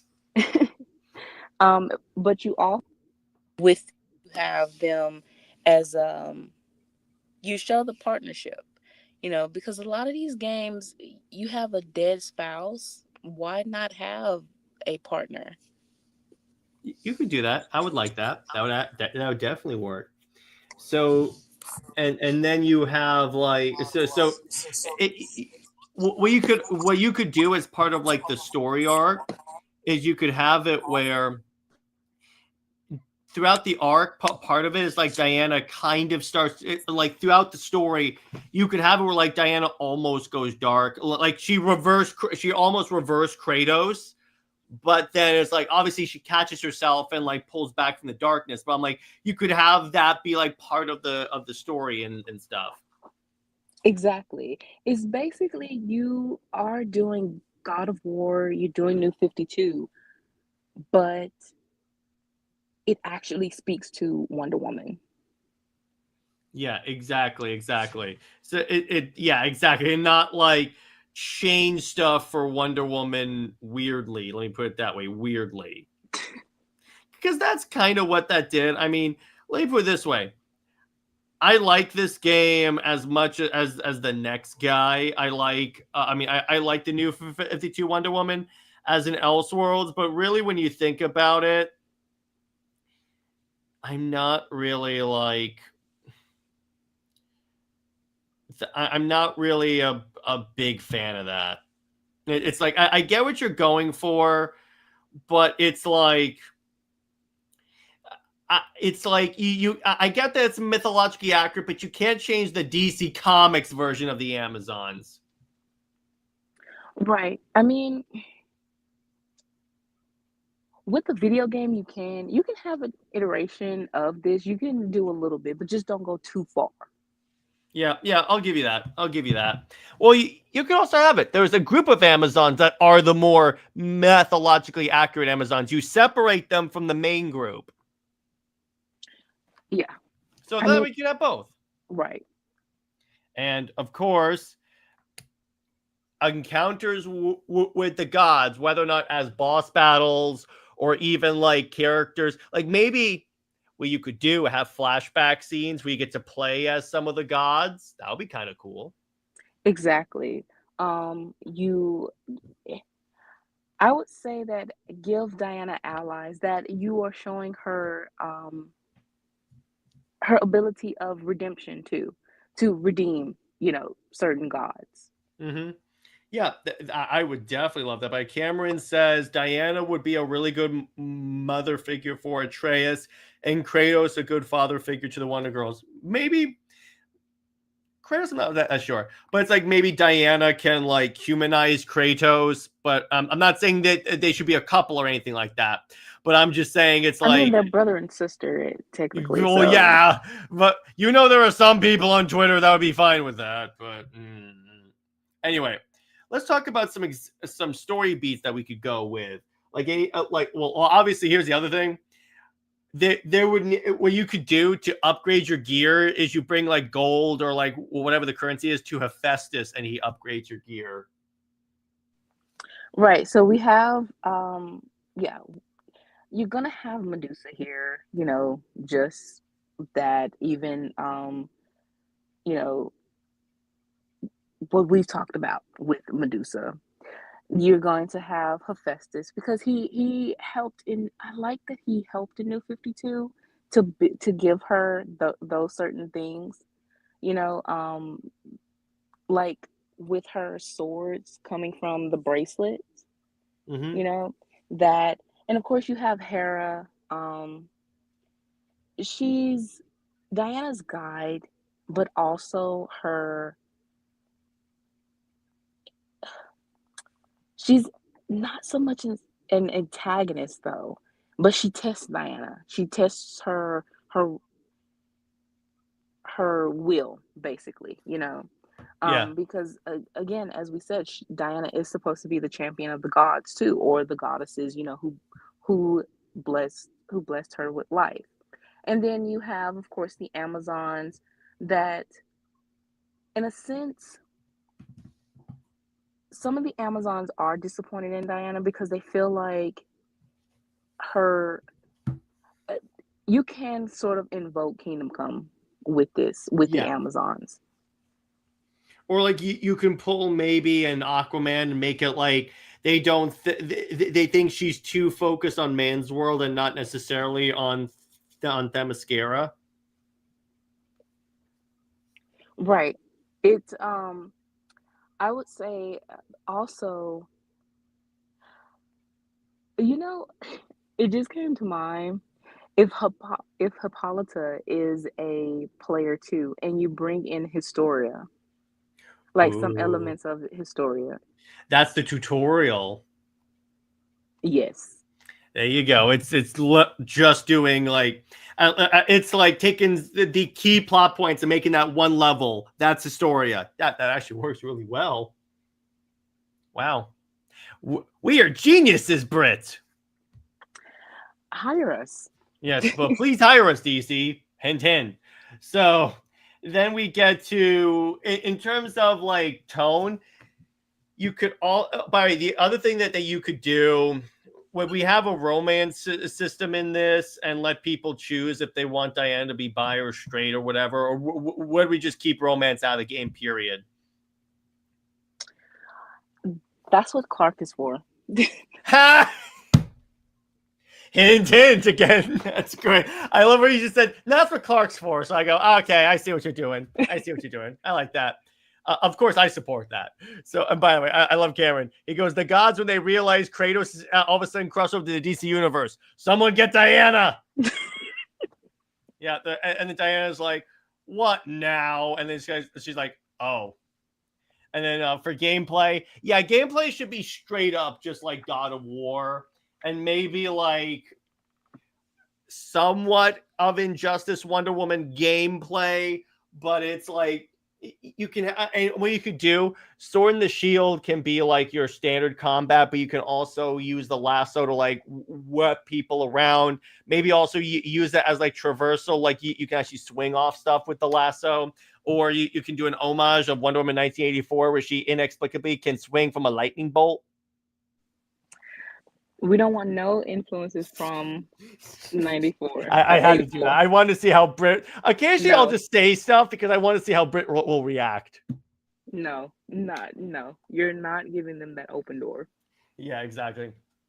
Now, the other thing that you can do is like, let's say there's like possessed characters, like maybe a boss battle, you have to fight a possessed Superman. Like in, I can't believe I'm going to reference this, Volume 3 of Superman Wonder Woman by Tomasi.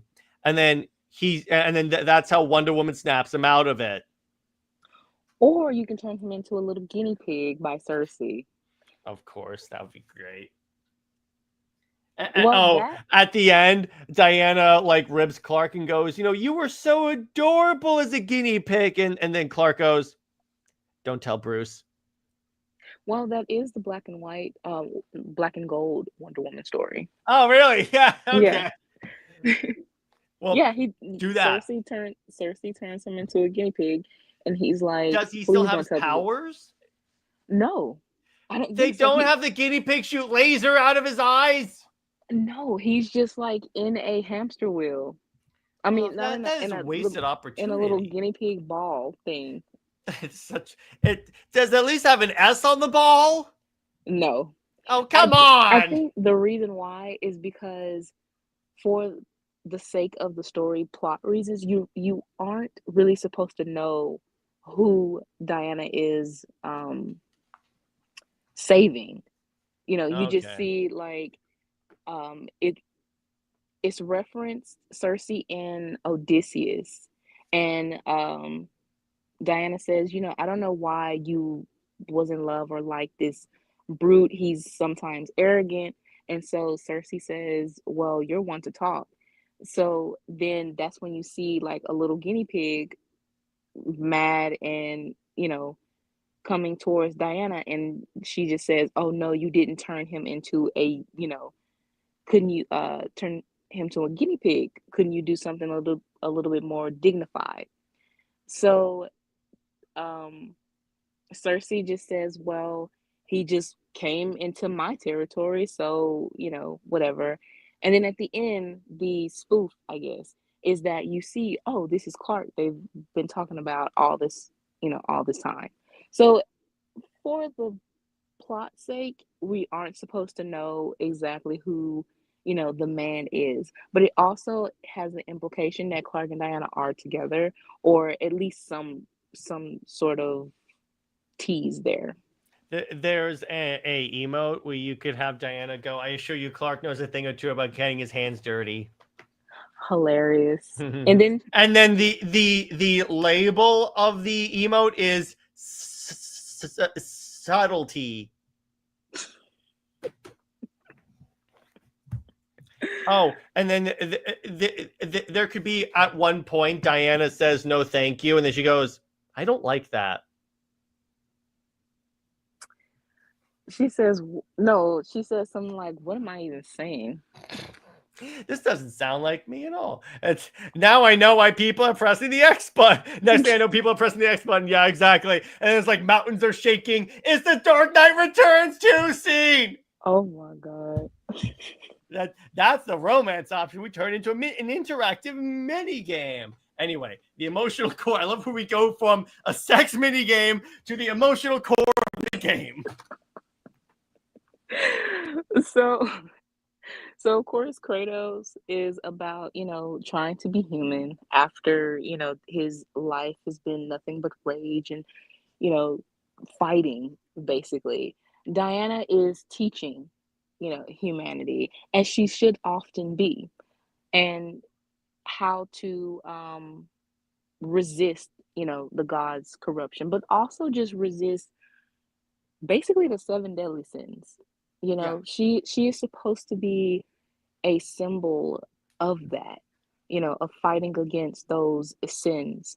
And even if she does, quote unquote, worship the gods, she isn't blinded by them.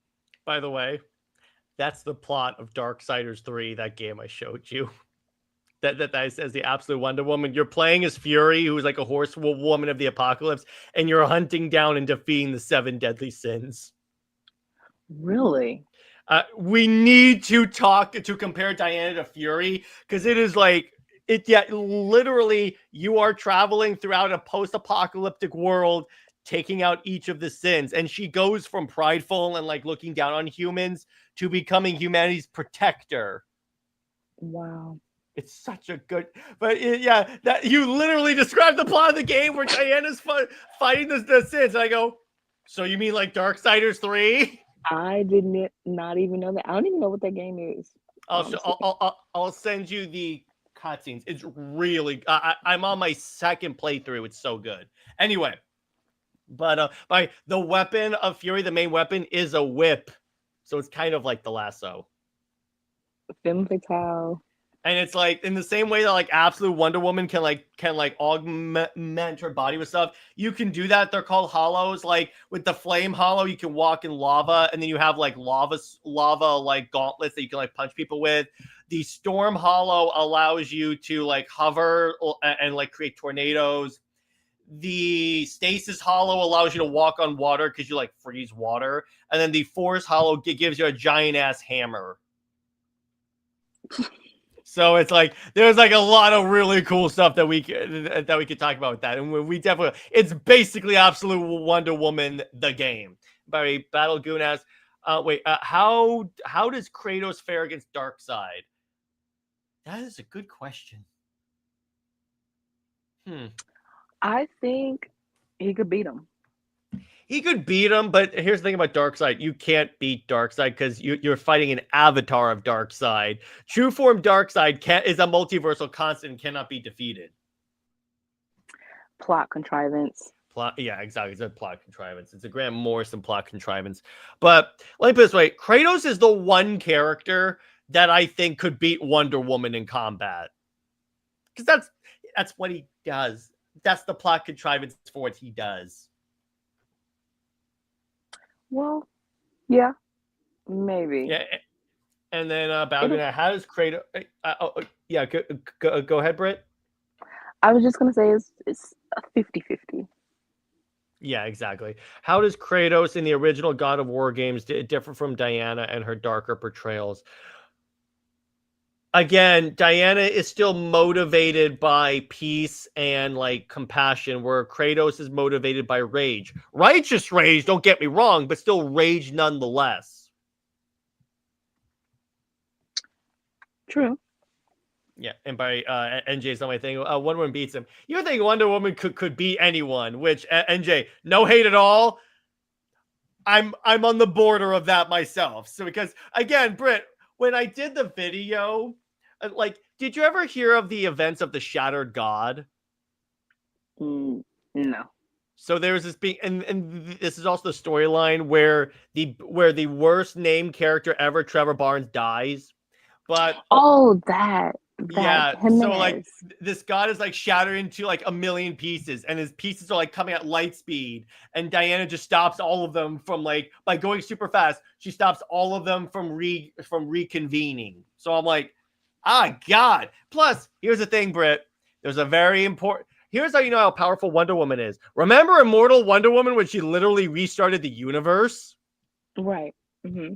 So it's like that's when I say, oh God, it's like when you actually know the character, you know how powerful she is. It's like, how does she lose anything?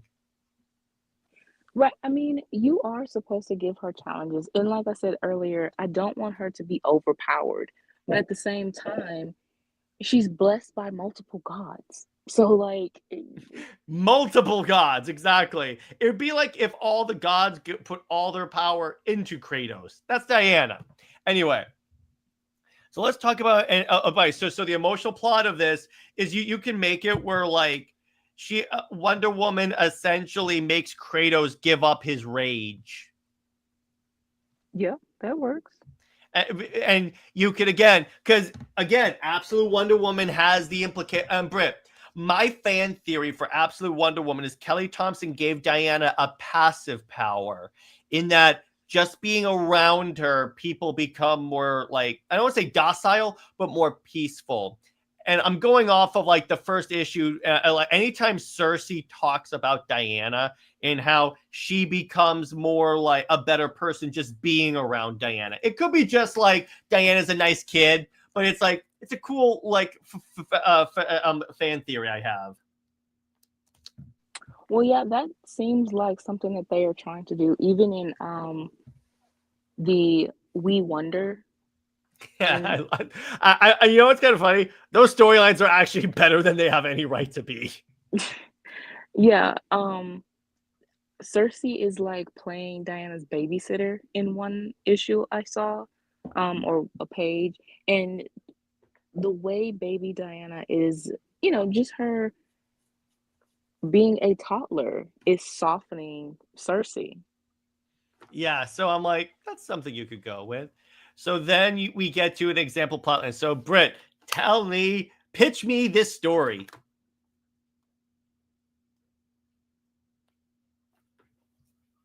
Okay, so with this, you have Diana. It's basically the same thing. She's going through Themyscira being under a threat. We can say maybe Doom's Doors open or Tartarus or something like that. And she sets out again with the companion, of course, to or Amazon apprentice, Vanessa. We'll say Vanessa. And she's either protecting them or they're basically just being a protege for her. We've had Donna, but Donna, her origin confuses me. You don't know which one to go with. And I Much don't like want, Diana's origin. yeah. So if you have Diana rescue her by the fire or whatever, you have Diana as what, 18 or 25? Mm-hmm. So, but then you have Donna as a baby or say 5. So you have 20 years. So you have to age up Donna to at least be about, when did she got married to Terry I at don't remember. 19, I think. I think it was So, 19. okay, so the math and everything. So you have Diana that's at least 20 years. So we supposed to believe that now, even though Diana's ageless, quote unquote, but you're basically saying that Diana is close to her 40s now. No, no way. So Well, not Donna only is that, completely do out. you remember when Donna was married to one of the Titans of Myth? Wait, she was married twice then? Yeah, so this was in an issue of New Teen Titans, where the actual Titans show up from Greek myth, and then one of them, it's a lot like Avengers 200, the storyline I explained to her, except obviously she was not like assaulted by the individual, but it's like they kind of hypnotized her into falling in love with him. Oh my goodness. Yeah, so I'm like, that's the other part. That's where I'm like, yeah, I get why some people like the new Teen Titans series, and there's some good in it, but there's also a lot of stuff where I'm like, no, absolutely not. All right, so yeah, that is basically why Donna is out. Then Cassie is she's a bootleg Vanessa. So you might as well just use Vanessa. That is true, and no one knows what to do about Yara. Right. So that's for Act 1. It's basically building, build world building and knowing your characters, which of course is Diana, and then deciding upon her companion. But she will have a companion, and it will be Vanessa because she deserves her flowers. Act 2 is basically a journey through, um, landscapes, Olympus, the underworld, war zones, Diana confronting the gods, and or the gods demanding her basically if she's going to be with them or against them. And with them means that she is basically a puppet. Even though she is their champion and she's supposed to be this protector of all, it's still you need to align yourself more for us and basically meet our demands when we call you answer type thing. You know, so she refuses those and she wants to continue to help in her ways. Then you have Act 3, which is breaking the cycle. Diana continues to try to. It's basically a redemption where Kratos he just kills people. Diana redeems them. Yeah. So again, we have the moment where Diana is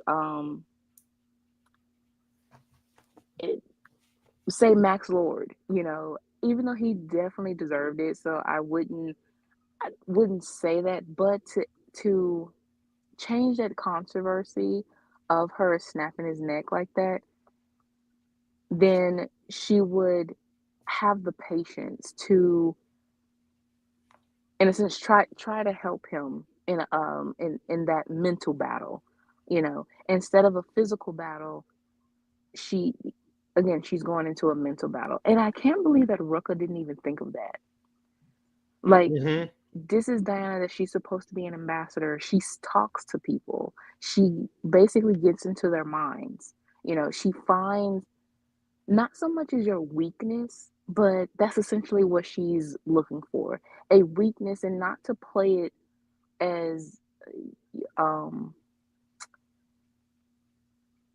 not to play on it in a bad way, but more so to just find that weakness so that she can pull out the strength of the who she's trying to redeem in that sense.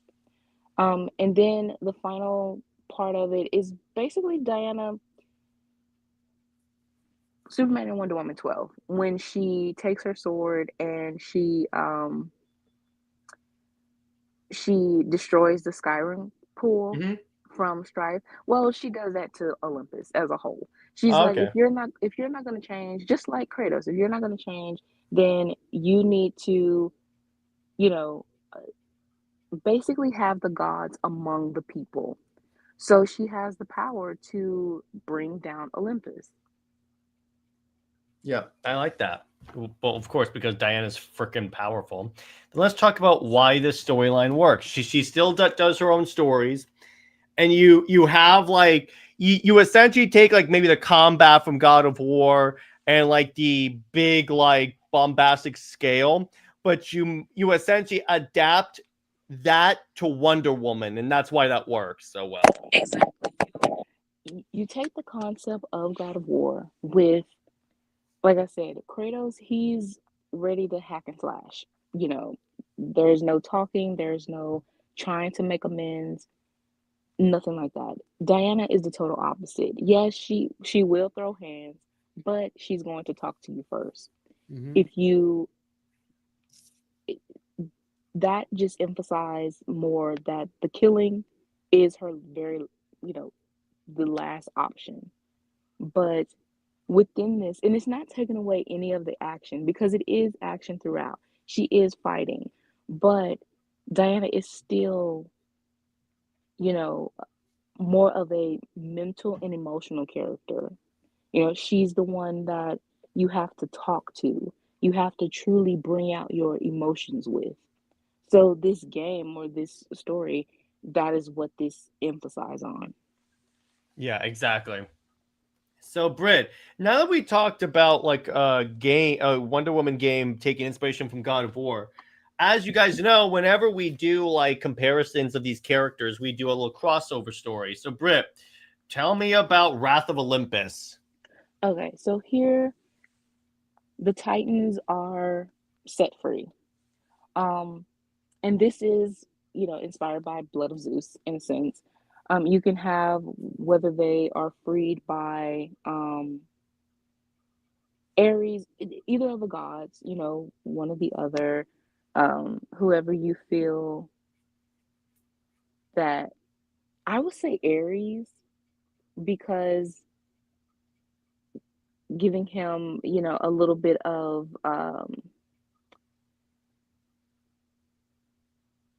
with Kratos. I Hmm. feel like he wants to torment him, Hmm. and he also wants the power more so.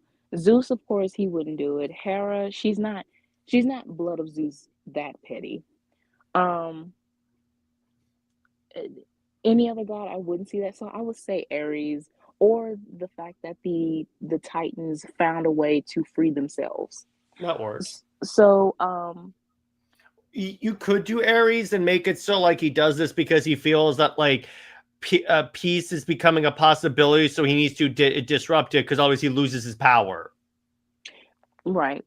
So,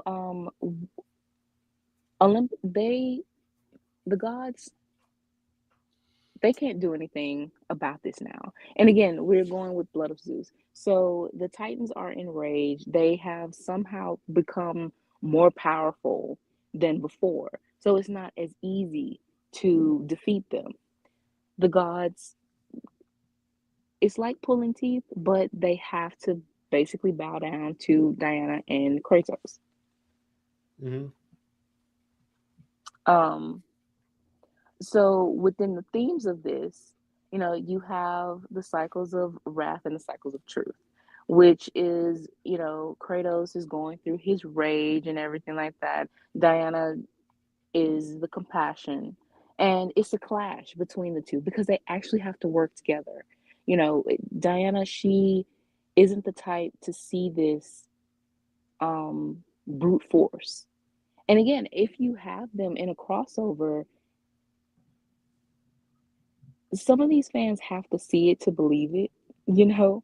So with this crossover, it's showing you how different they are, that you're only seeing the superficial um the superficial, ideas of, oh, they are somehow related to Zeus, they fight their warriors or something. No, go deeper into the characters and you see they're vastly different and have vastly different views and how they deal with this. Yes, they do have that connection of the gods being tormentors, but Diana again has the patience, but Kratos doesn't.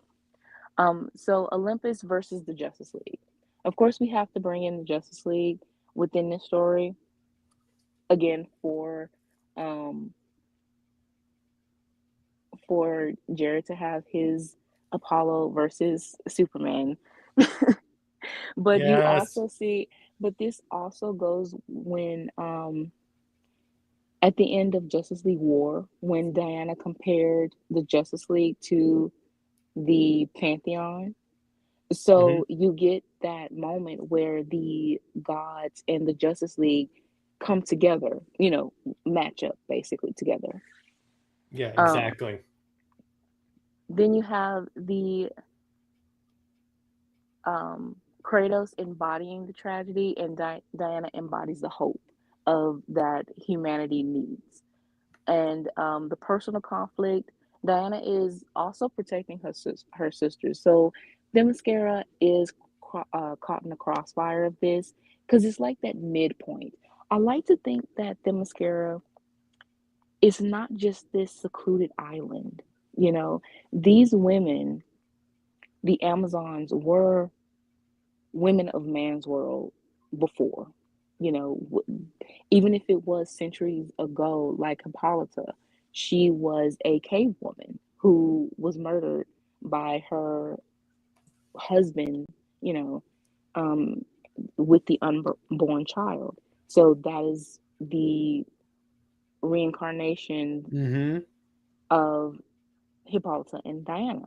Um, and all the other Amazons from the Well of Souls, if you want to use that, they from centuries are just women who have been abused and killed by that. So once you have, I would say that you don't want to torture them, but they still have the aspects or that memory of knowing their past life, to know where they came from, and now they are on Paradise Island, to start anew. Yeah, exactly. So that's, I would say that DC should have Themyscira as that in betweener of man's world and this world of the gods, but also just this transition of new beginning. But with that burden is that Themyscira is always on um, attacked at some Mm-hmm. point, but it's not Amazon attack, you know. Never Oh, that. no one wants that. Never that. Bees, my God. So, like I said, the mascara represents freedom and sisterhood. You know, they are like they are the in between and the answer to change. And then the last theme is Kratos' redemption. And as you brought up, Diana, she is to help him, you know, get redeemed after everything that he's done. He doesn't feel satisfied, and Diana, you know, shows that you can't fight fire with fire or wrath with wrath because it only you just consumed by it and you just still this ball of anger. So it's nothing. So nothing is going to change. And if you think that you're honoring your wife and daughter, you're not. And And that's something. here's what you do, Britt. Oh my gosh, I just got a great. If we were DMing right now, I would send you all caps idea. So we're going with the Perez origin for Diana Hippolyta, correct? Right. You could say there is a possibility that your daughter and your wife can be reincarnated. That is a good idea. And that kind of convinces him to like let go a little bit of his anger. He's obviously still angry at the gods for manipulating him, but it's like there. So in that case, I would say, And by the way, if Cameron's a man after my own heart. Kratos tries to give Clark the shovel talk, and Clark just says, "You know, I've beaten Apollo as well as the other gods, right?" Yes, that's gold. that is funny. Anyway, so go on. Okay, so again, Act One of the story. Um, like I said, the gods are now they need help. Ares has, Ares has betrayed them. He is trying to, you know, he thinks that he can defeat them, the Titans. He thinks that he has the power to control this um this big war, and he just wants the chaos of war. Now that he's angry, basically that he doesn't have that power, and in a sense that favoritism too is basically a very petty sibling rivalry, I would say. I like that. And Diana is summoned by Athena and Artemis, or maybe Hera. And she is for her to, stop Ares, just like, Perez started.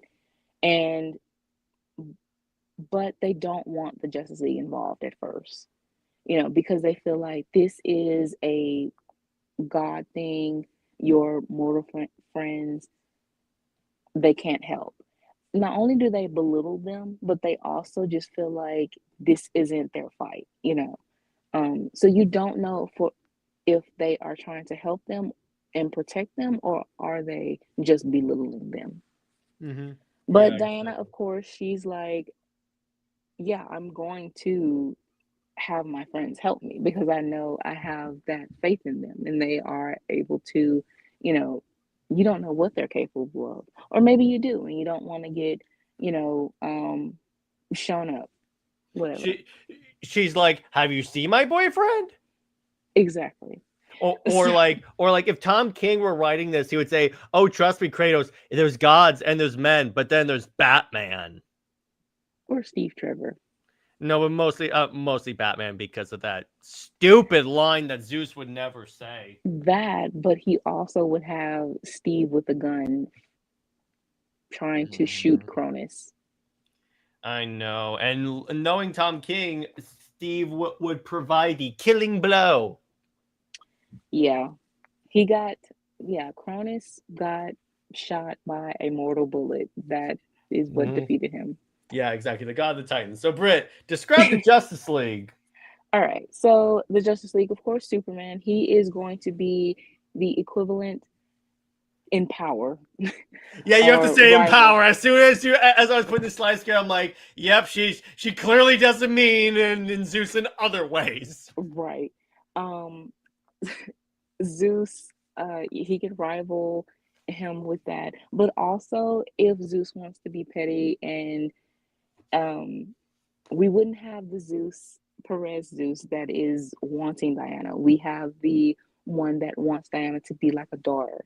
So he's definitely like a very distant, protective dad in a very twisted way. Mm-hmm. And then you have Apollo, who feels like there can only be one sun god. Mm-hmm. You have Batman, who is Hephaestus equivalent, and they are both into the gadgets and everything like that, you know. Um, then you have Shazam, who is Zeus reborn. Of course, we know that. Then Green Lantern, Hal Jordan or John or both. Um, they I would say Hermes. You could do Hermes, or you could also do Apollo because of light.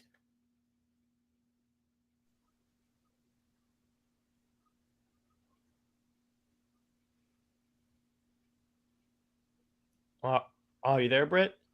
Okay, you froze for a moment. Okay, I was gonna say you could do Apollo for Green Lantern as well because of light. Well, yeah, yeah.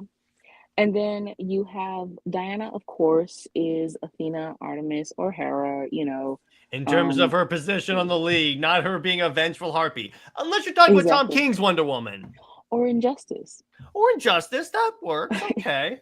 Um, When you you think about have, it, Injustice is just the Justice League become the Greek gods.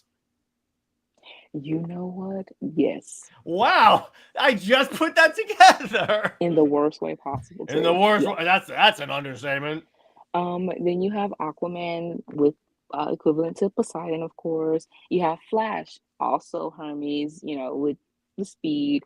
Zatanna, you have her with I want to say Hecate, Yeah. I but think that's the way you pronounced it. I want to say that. Of course, with the magic and mystery, Hawk Mhm. Girl, I would say she is Ares' mirror. That's actually a great idea, a great way to look at it because of how violent the Hawks are. And then Black Canary, I want to say is it in Cali? Oh, Calliope, I guess that's the way I think that's the way you pronounce it. and then Vixen is Demeter. Um, Mhm. Mira is these names are terrible. So Poseidon's counterpart. Or like you could also go with because one of the characters in my novel, in my comic, shameless plug, is a water person. So I named her Thalassa, the goddess of the sea. So I guess that because I think Thalassa is like the female version of Poseidon in Greek mythology. Yeah, yeah, we can definitely go with that. There you go. But it's a hard ass name. Yeah, a lot of these names, I'm like, what? So the League again are mirrors of the gods, and even though the gods don't want to admit it, but they realize their power, and they have to also realize that they can be of help, you know, regardless. So Themyscira is confirmed to be, you know, under attack with the Titans. Basically, Themyscira is the midpoint. So to end the heart, I want Themyscira to be the heart of basically the DC universe because again, It could be the Diana. heart of the Shelterverse. How's that? Well, of course it is. But if we are hired, we can make Shelterverse the main verse. So Oh, they would never let us do the Shelter versus the main universe. Oh my god, they would never let us do that. Anyone that's read chapter 1 knows they never let us do that. well, I mean, We could say, hey, we have a dope ass Elseworlds universe for you. yeah, I guess. So, but this basically makes the stakes a little bit higher, and especially for Diana, because this is also rewriting Tom King's mess that Diana will put her sisters first before anything. Mm-hmm. By the way, shout out to my friend on Twitter, I Can Behave, because she is watching us live right now. Shout out to you. So, continue on, Britt. So we have the Titans, they have risen. They are attacking, if you watch Blood of Zeus and that whole Mm-hmm. battle, that's basically what this is. It's a reenactment, but you're changing you're just adding the Justice League, Diana and Kratos. Mm-hmm. So with this, oh, also Kratos, he's kind of a one-track mind. He is very much just hunting down Ares. He feels like he's not responsible, and basically he's not going to help save um, Olympus. Oh, And by NJ. Yeah, the League could outshine Wonder Woman, but not if you keep the League in like the background and like they're handling like other Titans, and the focus of the story is on what's going on the island. oh yeah, with here, Diana is definitely lead. If anything, they're taking orders for her. So they are basically like her soldiers in a sense. Everything that needs to be done, the planning and everything comes from Diana. So she's definitely not going to be outshined Yeah, exactly. with this. Um because they need Kratos to he needs to join the fight too. Like regardless of even if they have the whole league, Kratos still has that extra, power that they need. So Diana needs to um basically have a compromise with him that at least just for this one time, please help. And we go back to your idea, Jared, that she makes a promise that his wife and daughter will be reincarnated and they will live, a peaceful life on Themyscira. If you help, you know, um, save the island that protects lives that were innocently lost, then we can help you, have that closure that your wife and daughter they can restart their life and be in peace. I like that. So the final war is again Blood of Zeus, where everyone is fighting. You do have injuries, we don't hold back on that. Um, I don't know if we are to have like either of a Justice League member or a god die. Like, I know they will be injured, but I don't know if to actually have someone die. That's a good question. I would go with, let's get them very severe. How about coma? Let's coma them. Okay, so someone is in a coma. Um, We're horrible people. Let's put them in a coma. Oh, Dave, plot twist. His daughter's reincarnated into a Chucky baby. Kratos is not pleased. oh my God, that is to be reincarnated Dave, as, you just triggered Britt's PTSD right now. to be reincarnated into Lizzie. Yeah, it's kind of like you can go ahead and like, I wouldn't say kill her again because that's brutal, Yeah. but Adoption. definitely put her in adoption. Yes, put her up And for never adoption. reference her ever again. Definitely not. So it's a very bittersweet ending. After the battle, the Diana, she is the one that faces Ares because again, we are still invoking Perez, but also she lets Kratos has his moment too. But she wants to make sure still that he doesn't just go off the handle and starts killing and kills Ares because that's the promise that they made, that yes, you help, fight, but no senseless killing in order to save the soul of your wife and daughter.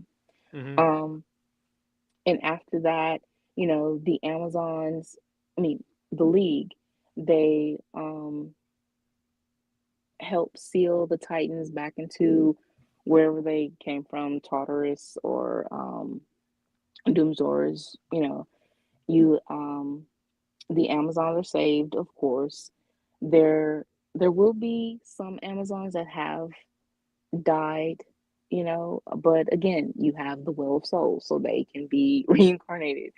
It's just an endless cycle. But in a sense, this story main thing too is basically about life, redemption, and starting over, and also making great sacrifices.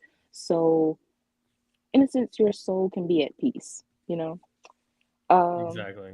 and then the epilogue is basically Olympus is still, you know, or the gods are still conceited, uptight, or whatever. They don't want to acknowledge the the league. Even if they did just help save Olympus, It's a they are head still, nod. yeah, is they don't want to be humble, basically. They don't Hmm. want to feel that now they are belittled because they asked for help by the mortals. And especially with Apollo, because even though they work together, Apollo still got his ass kicked by Clark. So he's salty about that, As Superman walks away, he goes, "Stay bright, Matchstick." Funny. If I ever write Superman, I'm gonna make him a petty bastard at Apollo. It's gonna be so great. I know. Kratos, the gods try to be manipulative, and they offer Kratos something, but he turns away. He's like, I'm not dealing with you all. You've tortured me, you've ruined my life already. I'm done. But he learned a lesson from Diana. Again, she is the one that is supposed to be the redeemer. And it's a long way. He's not just redeemed overnight, but Diana helps him. And hey, it could be in a sense, part two, and go into the Norse saga or something like that, can help with that if we are to do a part two of this story, hypothetical story. Exactly. Um, and then Diana, she basically reflects on, everything that she has done, gone through, and how, in a sense, with her divine heritage, it does put a lot of people in danger, you know. And it's overwhelming. Yes, they deal with invasions and, supervillains all day, every day, but it's something about the gods that are just like over the top, and so she has to, in a sense, reconcile with that and continue on that fight to keep it separate, but try to pull it together, you know, again for peace. And she lets it be known that the league is not trying to be like the gods. They're never going to look above anyone, and that also invokes Justice League 12 and what we say 24/7 about Clark and Diana being in a relationship. They are not gods. They don't see themselves as gods. They don't see themselves as above. So we emphasize that within the story. Yeah, So exactly. again, why this story? Again, it's about the gods being humbled, basically. That they are very selfish. They're very cool, and they just like to meddle so much. And when the time comes, they they have their own paradise, and they see so many people suffering, but now the tables have turned where they end up in that um predicament, almost, of suffering. And it's so hard for them to ask for help. but the league basically shows them, they show them up. You know, they show that we have the power of gods, but we are never going to be like you. We choose to use our power for good, selflessly. And then you still see Diana, that she is this goddess like figure, but she's the most human of all. Exactly. I love that. And the last line of the book can be Diana saying, "Well, I'm only human." Yeah. And that again invokes Perez because he made that clear too in the book. And in the final image, the final page, Kratos gets to have one more conversation with his wife and daughter, and he gets to apologize and say goodbye to them. Oh, that's such a tearjerker. Yeah, exactly. I see. I know how to I know how to squeeze the tears out of Britt. Right. You make it so easy. Speaking of tears, but for entirely different reasons, the demon spawn. So, guys, as if you didn't think it could get any worse, in this issue, they revisit the I almost said Wonder Wedding, the Bat Wedding, except somehow Alfred knows Steve Trevor, even though they've never interacted in this continuity. They Diana never interacted in any continuity.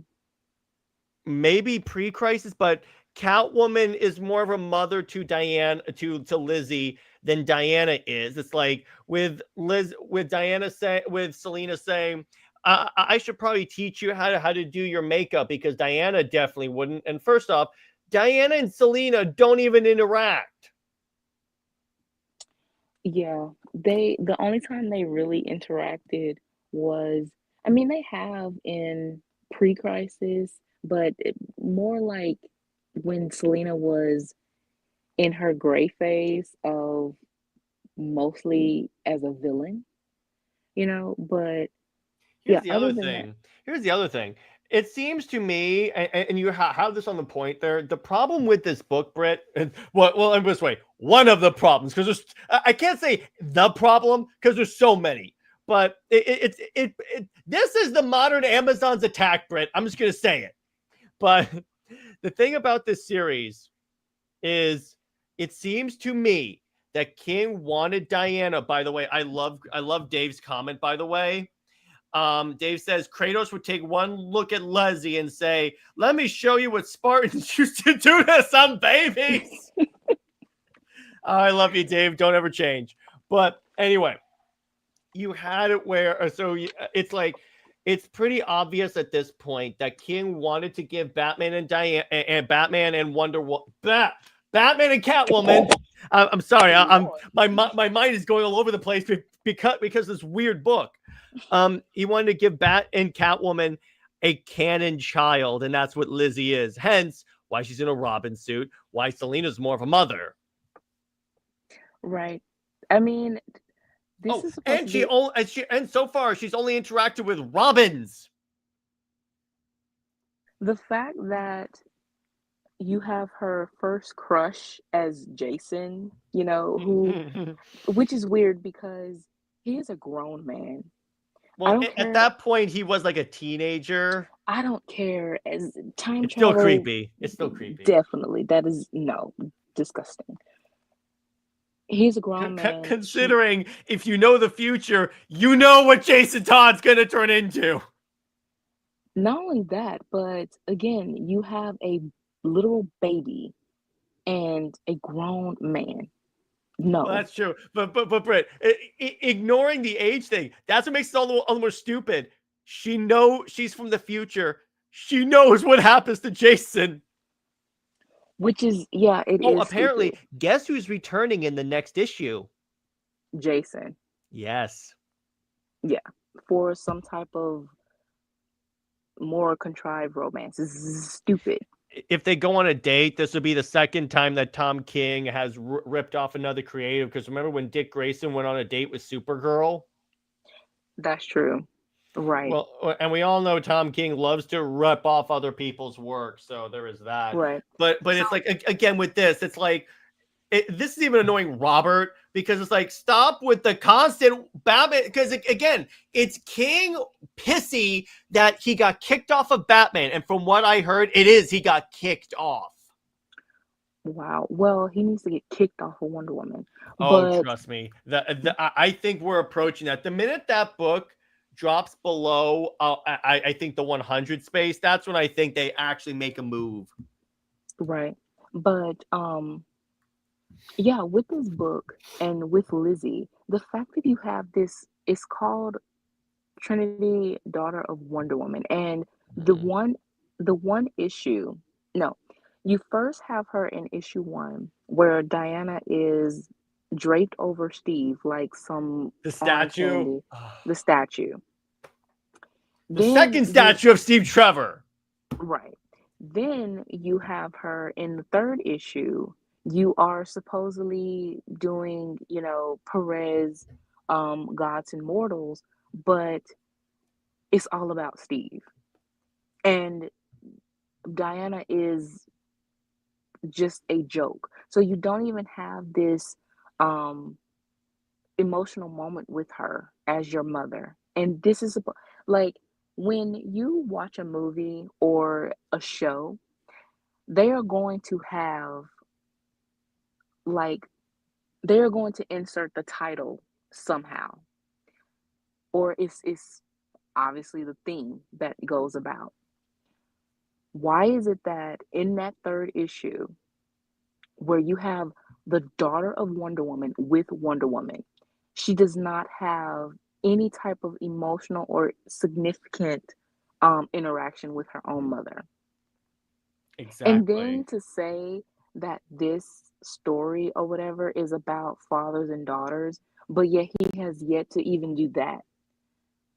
Exactly. Yeah, you have Steve in the background or whatever, but this has mostly been a Batman book.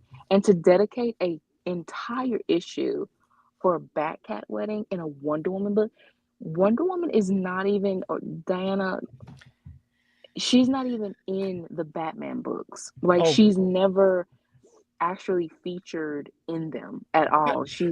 Can I just say, God damn it, Dave, this is great. He says that the romance with Leslie and Jason makes Joker's actions in A Death in the Family more sympathetic. Wow. Oh my God, I love you, Dave. That is so good. I love that. Ah, man, I love my audience so much. Wow. Oh God, but yeah, Britt, it is like, and I was talking to Robert about this. I'm like, here's the thing: last issue, the one where Wonder Woman is like chopped up as a joke.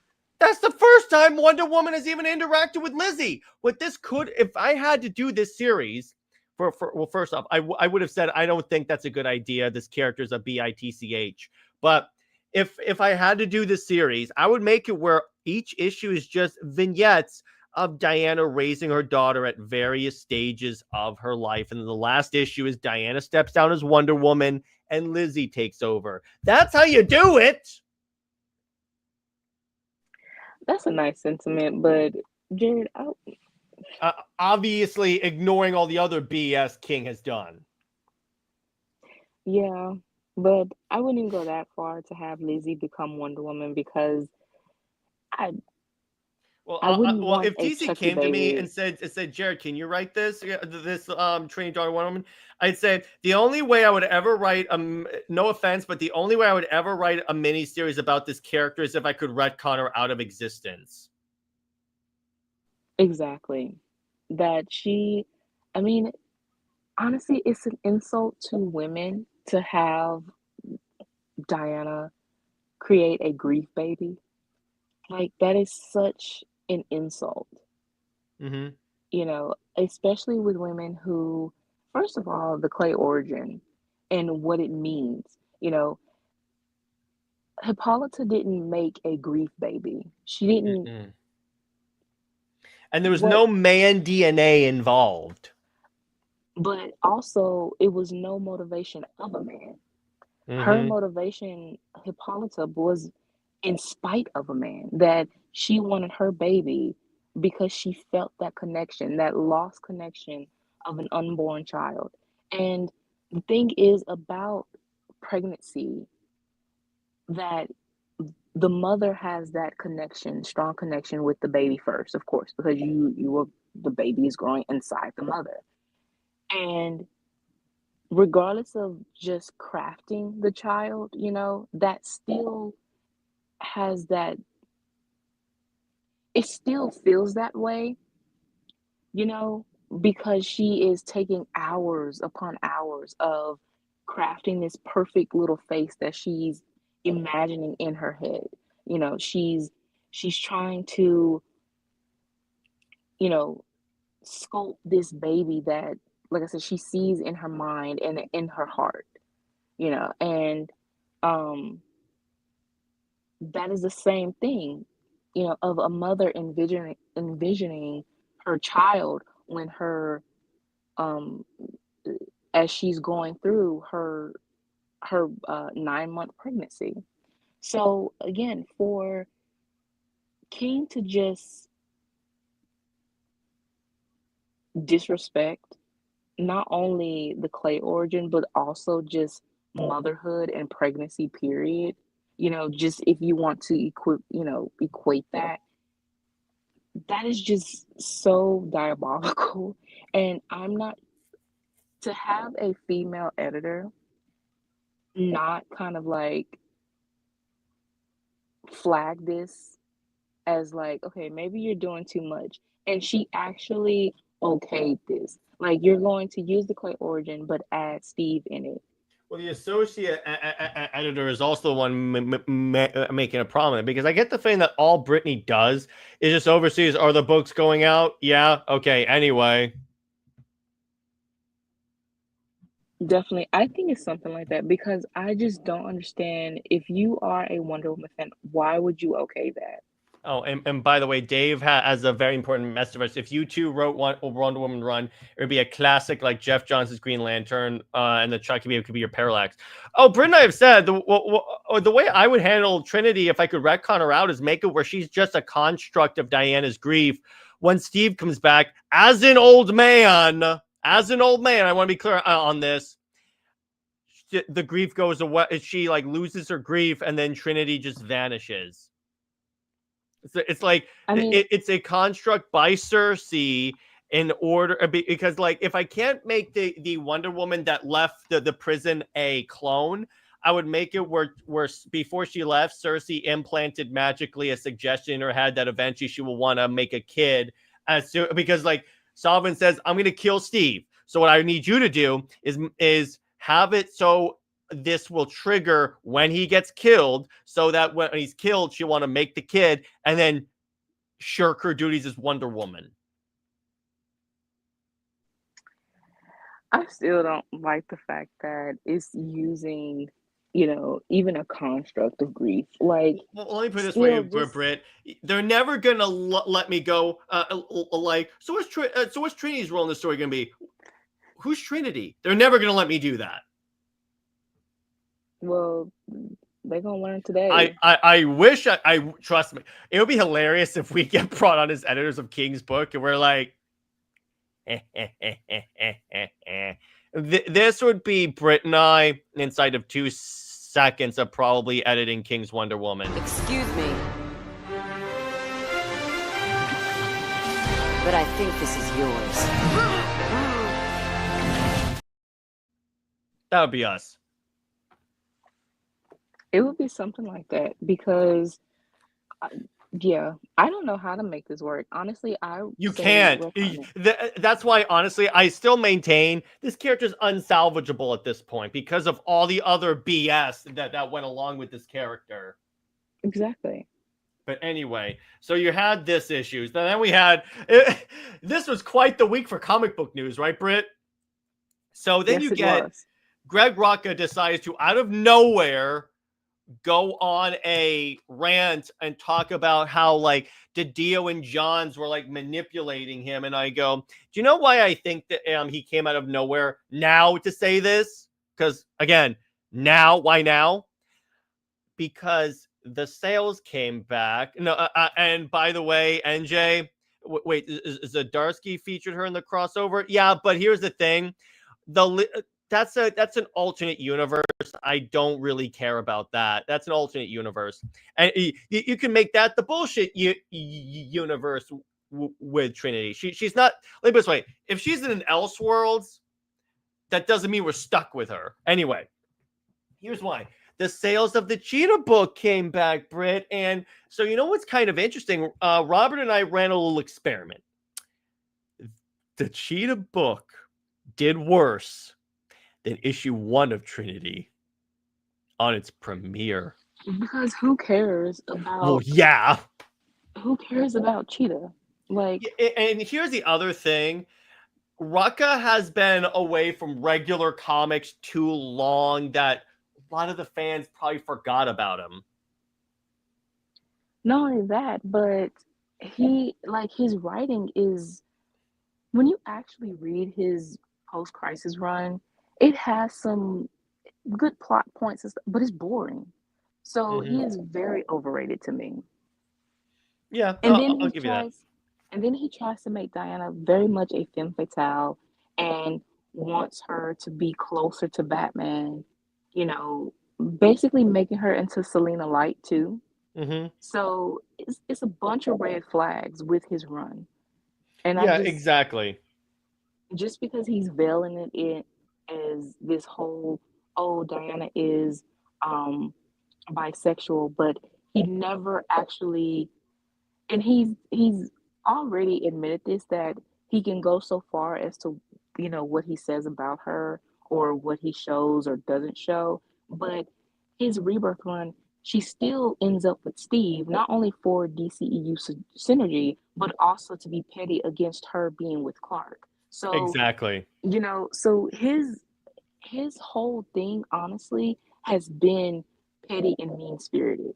But here's the thing. Rucka was close friends with Jeff Johns, and all of a sudden, out of nowhere, he decided. If Rucka had said, "Look, editorial was very toxic to me and stuff," and it's like that would have been one thing. But the fact that he named names, I'm like, bro, come on. Yeah, he's. Also, and now because him saying, he said Cheetah's in love with Diana. No. That is like. Sounds to me the man has a fetish. It's definitely a fetish.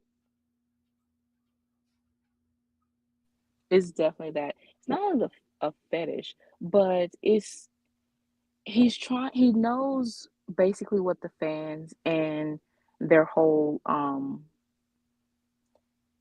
the social media, especially Twitter, because I don't know how that started to become a thing to ship Diana with Cheetah, because when you actually read Cheetah, whether you read Priscilla Rich or you read Minerva was she was ruthless. She lied about her identities just to get access to Themysciran technology. She lied. First of all, she is supposed to be a 40-plus-year-old woman. Mm-hmm. That's one thing. Even in the post-crisis run, I believe she kills Priscilla Rich, and who's older.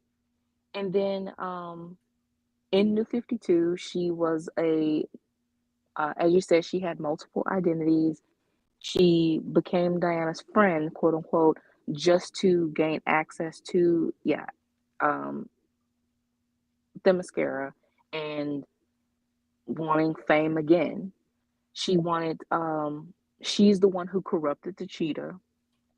But then with Rebirth, what Rucka did was he always want to have villains be sympathized for, especially the female villains. And because again, he's a spiritual lesbian. His words. There's honestly that whole thing is definitely. Here's the other thing, though. When he says he's a spiritual lesbian, so he's a straight guy?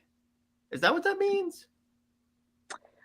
Well, he's a straight guy, basically wanting to see two women kiss. Yeah, so that is definitely a male fantasy. It's so he's the average straight man. By that justification, Britt, in terms of like liking women, that's me too. So that's it. So I'm like, what? That you're saying that as if that's something special. Hey, what's up, So how you doing? But yeah, it's like no. But again, my issue is when he names names. Also, he tries to say that DC came back, and it's a straight guy who really likes shopping. Jesus, Dave. But it's like he also claims that DC came to him on his hands and knees and said, "We have a Wonder Woman book and a movie. Please come write it." And I go, but there was another writer. Right. If Rocco was so just like the best ever, yeah, he would have a lot of influence and stuff. And yeah, he had influence with, I would say, Rebirth only. But other than that, it has been very negative with the fact of Diana only being known for Max Lord Neck Snap. But just the details of his run it's never anything like that being referenced. Particularly the Rebirth run. And you notice how Cassie has never referenced ever again, even though we've seen Themyscira many times. Right. None of Rebirth is the only thing that Rebirth is very spite. Is out of spite. Oh, by the way, that's also on my shelf of shame. What? I have all the trades of his Rebirth run. Why would you have that? Because this was before I knew how much BS it is. This was when I was first getting into comics, Britt. You definitely need to go get a refund, Jared. No, like, no, I'm not refunding. I'm keeping it as a lesson. Oh Lord, It's a lesson to like this way. That you know why I have a trade of Amazon's Attack, Britt? I was in a comic book store and just picked it up off the shelf randomly. I'm like, this looks interesting. I would go bury those books, put them in the deepest pit I could. Look. Oh my goodness. All right, Britt, you and I are going to talk about. We need to do an episode just on this storyline. Like hell. Oh, come on, Britt. Come on, Britt. That'll be fun to see you slowly go crazy with madness. Nah. Maybe that one gif of the girl with the flamethrower. That would be Britt. Nah. I mean, don't you have me doing that for the April Fools already? No. You're doing Chris Claremont's Superman Wonder Woman. Bye. That's the silence and then bye. I'm like, because Britt knows what that story is. Oh, and by the way, NJ, you can like the Cheetah book. I haven't read it yet, so I'm going to check it out for sure. It could be the greatest book in the world. There are plenty of great books that don't sell well. That's the key thing here. But it's like, my point is, I think Rocca cares about where the book is ranked. So he's like, it didn't sell well. It's all DC's fault. It's not like, the other thing is he's writing, it's like, first off, he didn't get to pick any of the characters, mind you. He has said DC assigned him the characters that he was supposed to use. He didn't get to pick Cheetah. Whatever. He is only saying that because of the sales. Well, yeah, that's why this came out of nowhere. Also, he says he came back to Rebirth. Why would he go back? Oh, also, he says I gave him a list of demands that like I had to have full creative control. And I go, bro, it's not your character. You can't demand that. Well, it's the same thing that Tom King did have a list of demands. For some reason, they just have these demands for Wonder Woman. And it is the worst thing for her because if I were an editor, as soon as the creative sends me a list of demands, I'd be like, nope, see ya. Because you don't get to demand crap. All you do, because you don't own the characters. But You have not shown me as an editor, or do you have the potential to write this character in a compelling way and also to have the positive reaction? Again, Wonder Rebirth Wonder Woman, the reaction that it had was only in spite of New 52. That's it. It was Mm-hmm. mean spirited. It was just to, you know, to down that. Now, But I want to now, be clear about one thing. Was he probably not in a good headspace when he left DC in 2006? Maybe. I'm not doubting that. It's the why he's coming out now is where I'm like, okay, bro, I know why you're doing this. yeah, he definitely wasn't in a good headspace. Of course, you know, Yeah, if it it's like, was okay. that much of a hellhole. But yeah, you came back. You At a um time when Jeff Johns and DiDio had even more control. and not only that, but he was going to be um with um the 2017 Superman writer, Mm-hmm. uh his partner with Matt Fraction. Both all those three were going to basically spearhead, in a sense, 5G. So if you had a problem with the DO, why would you be comfortable helping with 5G then? Yeah, exactly. When DiDio had more control. So either way, it's like, no, I'm sorry, bro. It's like, that's where I'm like, I'm not sure I can believe that. And I think that everyone is starting to notice how much of a diva, Rucka is. He definitely is. He definitely is. Which I'm happy for. Raka, despite a few flaws, still one of the best Wonder Woman runs, and clearly one of the ones that care about her. Okay, yeah. And NJ, you can love him, but that's totally fine. I enjoy his first run infinitely more than his Rebirth run. I plan on doing an Amazon Answers on that run for sure. But again, it's like, no, I don't hate the guy. And do I think he's done some great Wonder Woman work? Yeah, absolutely. That's like undeniable, unless of course you're Britt. I'm only kidding.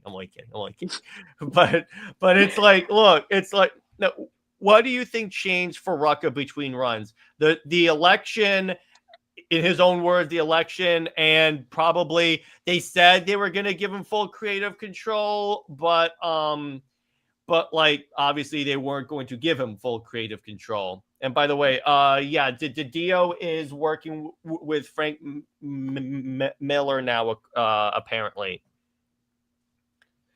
Yeah, they do have something, and it's kind of sad though, because Frank Miller was supposed to have a 5-book deal with DC, and it's only been 2 that came out. Mm-hmm. It Yeah. was he had Superman Year One for Black Label, Golden Child, a Carrie Kelly YA novel, Dark Knight Returns 4, and a World War II story with the Trinity. Yeah. Oh, and by the way, Battlegoon has a. Where do you guys see Wonder Woman going from here? You mean without King? Ignoring everything King has done? Ignoring a retconning. How about you, Britt? Reboot. Oh, yeah, I think that with them restarting Batman in the #1, I think it's inevitable they're gonna do the same to Wonder Woman. That's the way this always works. And Battlegoon, that is an excellent. I'm gonna take a picture of that because that's an excellent idea for a Wonder Woman Wednesday topic. That actually works really well. Okay, good. All right. So I think that is a great place to leave it. This was 3.5 hours. I still can't believe people stick around for the full of these. Hey, Britt. But yeah. So thanks for watching, Britt. Do you have any stories you want to tease us with? Yeah, so I do have a one shot that I'm finishing up. It is a Hippolyta story, in a sense, inspired by a song that I listened to. And yes, you already know where it's from, Jared. It's It, from is it from an artist whose name starts with a B? well, I mean, both of our names start with B, and I am practically an artist, being a writer. So, but yeah, yeah, Hmm. Yeah. If only. Does it rhyme with Onse? yes, Ah, okay. See, I know you so well, lady. yeah. Well, it was on. I did have a thread of Ah, Wonder Woman comparing to Beyonce songs. So that was one that inspired. And I also have actually I have like three one shots that I'm trying to complete, but that one is close to being, done first. And then I've already told you about this story, but yeah, it is a story that um well, we said something about Lizzie being adopted. So we're taking that idea and creating our own OC. So it won't be Lizzie, but it will be a OC character, and actually have more of an adoption story, which also is inspired by the Super Twins, but again, it's a little twist there. And we've always, the idea of the Shelterverse is rewriting DC stories that they fumbled. So this is, another one added to that. exactly, exactly. So, yeah, this was a fun one. Next week, let's give the people a tease for next week. We are going to be, oh boy, this one's going to piss people off. We're going to be talking about Superman's most overrated stories and giving our favorite Superman stories. My list is probably going to be much longer than Britt's. I mean, you're gonna actually have a list. Come on, you have to give me, I'll tell you what, I want you to give me at least 5 stories. We'll do 5 each. I can't even give you five. Now, granted, books where Superman is teaming up with other characters count. Hint, hint. Because I know, So I know just there's at least one. so just one story. Okay. One, maybe Wonderful. Grant Morrison. There's plenty. I know you, Britt. I did Battle. I thought Britt loved Super Wonder. Me too. I love Super Wonder. It is them separately right now that is kind of irking me. Well, go. Well, I'm not talking about right now favorite stories. I'm talking about past favorite stories. Past. I mean, if we're looking to the past, I want to look to the present and the future. You know, That's not how like our fifth how like picking a list of our favorite stories works, Britt. You're making this so hard for me. DC is making it hard to like their characters. So Fair. Anyway. Stay heroic, everyone. Remember, Lois Lane is Lois Lane. She belongs to General Zod and Steve Trevor, Steve Never. He belongs at the bottom of a hydraulic press set to maximum. So is the maximum out for life. I'll see you guys later. Bye-bye.